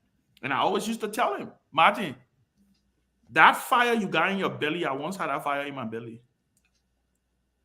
But we can't give up on Liberia, I guess. Yes, that you can get the fire in your belly, but you can get the fire in your belly for the right candidate. And that's the place they fill Liberia with. You have so many options in the elections. Yeah. And they choose, they choose an old man who is not well, as we can see now, since he's going for his medical, and we don't understand why it's said that the press secretary and the rest of the committees around him are holding that information away from the Liberian people. So you reap what you sow. This is the hand they dish us. And because of them dishing us this hand, our children were going to suffer for this. Even us. Because we will not have the right things in place to be able to go to Liberia and help the country. Most of us don't want to help the country within government. We want to help the country outside of government. But if the country is not ready to settle, how can we do that? And that's the question. Leo Lekpeli Nupolu Johnson. Yes. We'll get back to Leo. I just saw did he send you an email? I missed a call from Leo. So Leo, yeah, he actually emailed me. Yeah, he we'll call actually you, Leo. emailed me. So Leo is my apologies. I should Leo, have told the we'll team. get back to you, Leo. Yes, we'll talk we to will you. respond to you immediately. Yes. Let me just say something. Okay. John Molu, one of these stunts. John Molu has also gone silent. Yeah, very supportive. But John Molu something. He said, I can say it. He said, abandoned in the wilderness of all these God-talking people. JMB says, I don't carry the Bible under my arm and believe in forever divine intervention. And I am not a conformist Christian. Then he said, get me a King James Bible. If not, then JMB will forever reject me. And last one, he said, looking for a King James Bible? No, JMB and I see two different Liberia. He is a conformist, and I am a transformist. Cannot be parked in anyone's garage, even for a second. Wow. So, he's one of the guys who... Whoa. Can you read that last part? Can you read that last part again? He is a what? He's a what? He said he is a conformist, and I'm a transformist. Cannot be parked in anyone's garage, or even for a second. This is John Molu. Honestly, he was very influential in the fundraising efforts of the rescue mission. No, listen. And right now, he's right now, I think he has. I asked him, will you work in? I said, will you work in the government, in JB government? He said no. You know what? Tomalin. But you know, and Lofa. Yeah. What stands out in that text? JMB is a conformist. Thank you. That's why I'm asking to I'm a what? Transformist. I'm a transformer. Meaning, I want to change the system. I want to change. But I told my brother John Molu, when he had all this fire and exuberance during the transitional period, I told him you are going to hit a brick wall. You are going to hit a brick wall. I remember on the other network, John Molu will come. He told him so. You will see Emma Sweat and come and attack John Molu. Look, whether we like it or not, we said this during the election. If you did not want George Weah, if you wanted change, the Unity Party was not the party. You got about to restart this show. Just be serious. Look, I also said there, and that one of the things that when they get ready to be talking the craziness, I also said that if you gave me George Weah and Joe Boyka again, I will support George Weah. Because you know why? At the end of the day, I believe I never look. It's not like I hate the old man, but I know Joe Boyka did not have he don't have what we need to bring about the fundamental changes that we need in our country. And it's just nature. He's at a point where Joe Boyka is not at his best. You saw Ellen, but that Peewee is on the show. Peewee didn't work in Ellen government, but he was involved heavily with advocacy. Ellen was extremely effective in her first term. Oh, yeah. You know why she was effective? Because she became president. She was 67-year-old. Yeah. When Ellen became president for the second time, you saw age, you saw fatigue. Stop playing. It started to play its role. And so at the end of the day, that's when you saw Ellen dropping the ball on a lot of things. And if you talk to Ellen Johnson Sirleaf, Ellen did not want to run for a re-election. I've had that conversation with her. Ellen was virtually forced. She was asked to do it because they did not believe the CDC was in the space at that point in time to be able to handle the country. So I said it over and over. Yeah. Look, even the chairman of the ruling party right now, he's, I mean, forget it. He's bitter, he's disgruntled. I think in the states right now in Can you Baltimore. imagine? Right He's now, disgruntled. you cannot find, now, I can challenge you. You can't find the likes of Delon or Yombly point for any kind of platform now to talk because they're still having this problem too.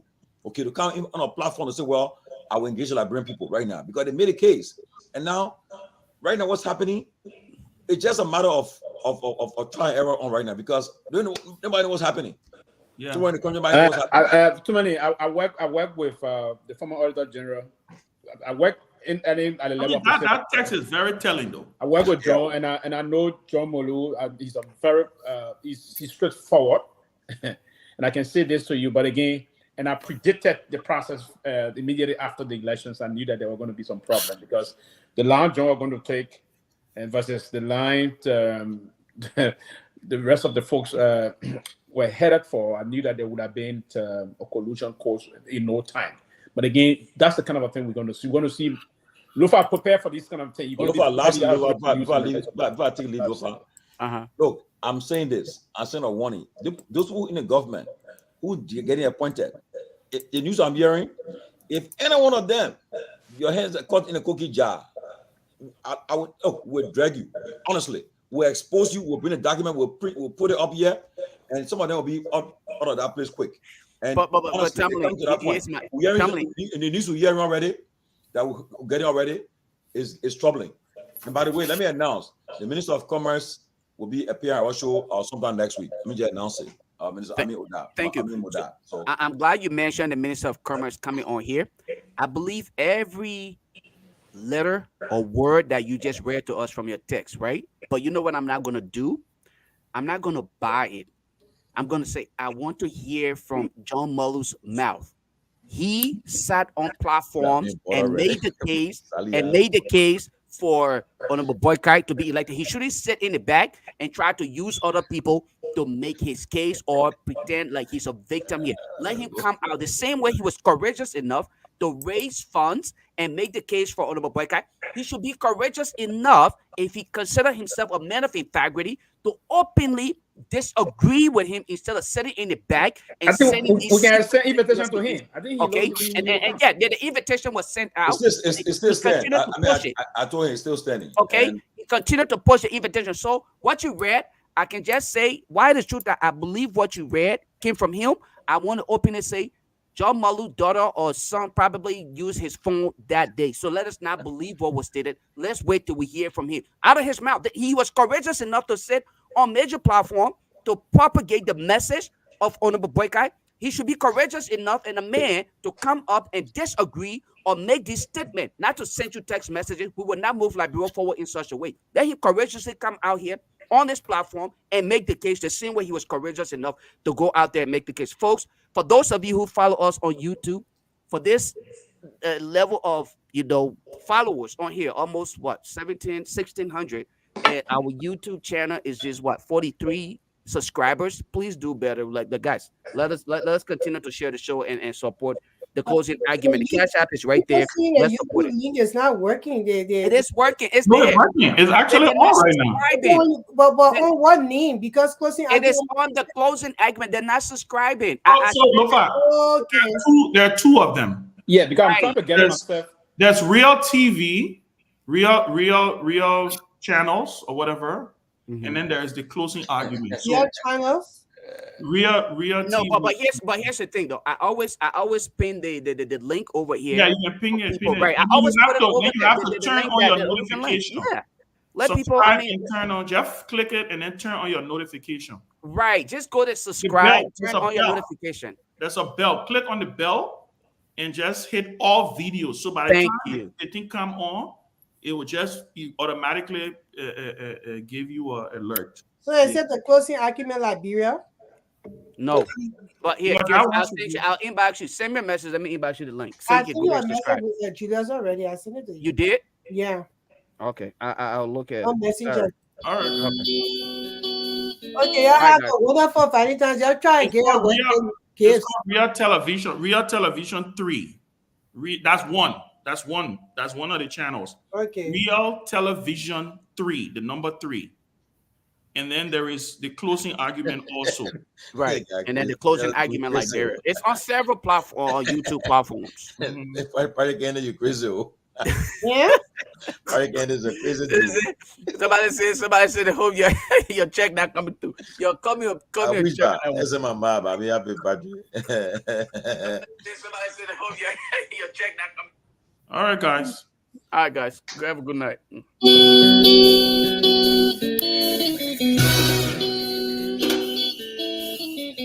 Aaron, call me, Aaron, please. Henry, don't call me up. I ain't ready to talk to you yet, bro.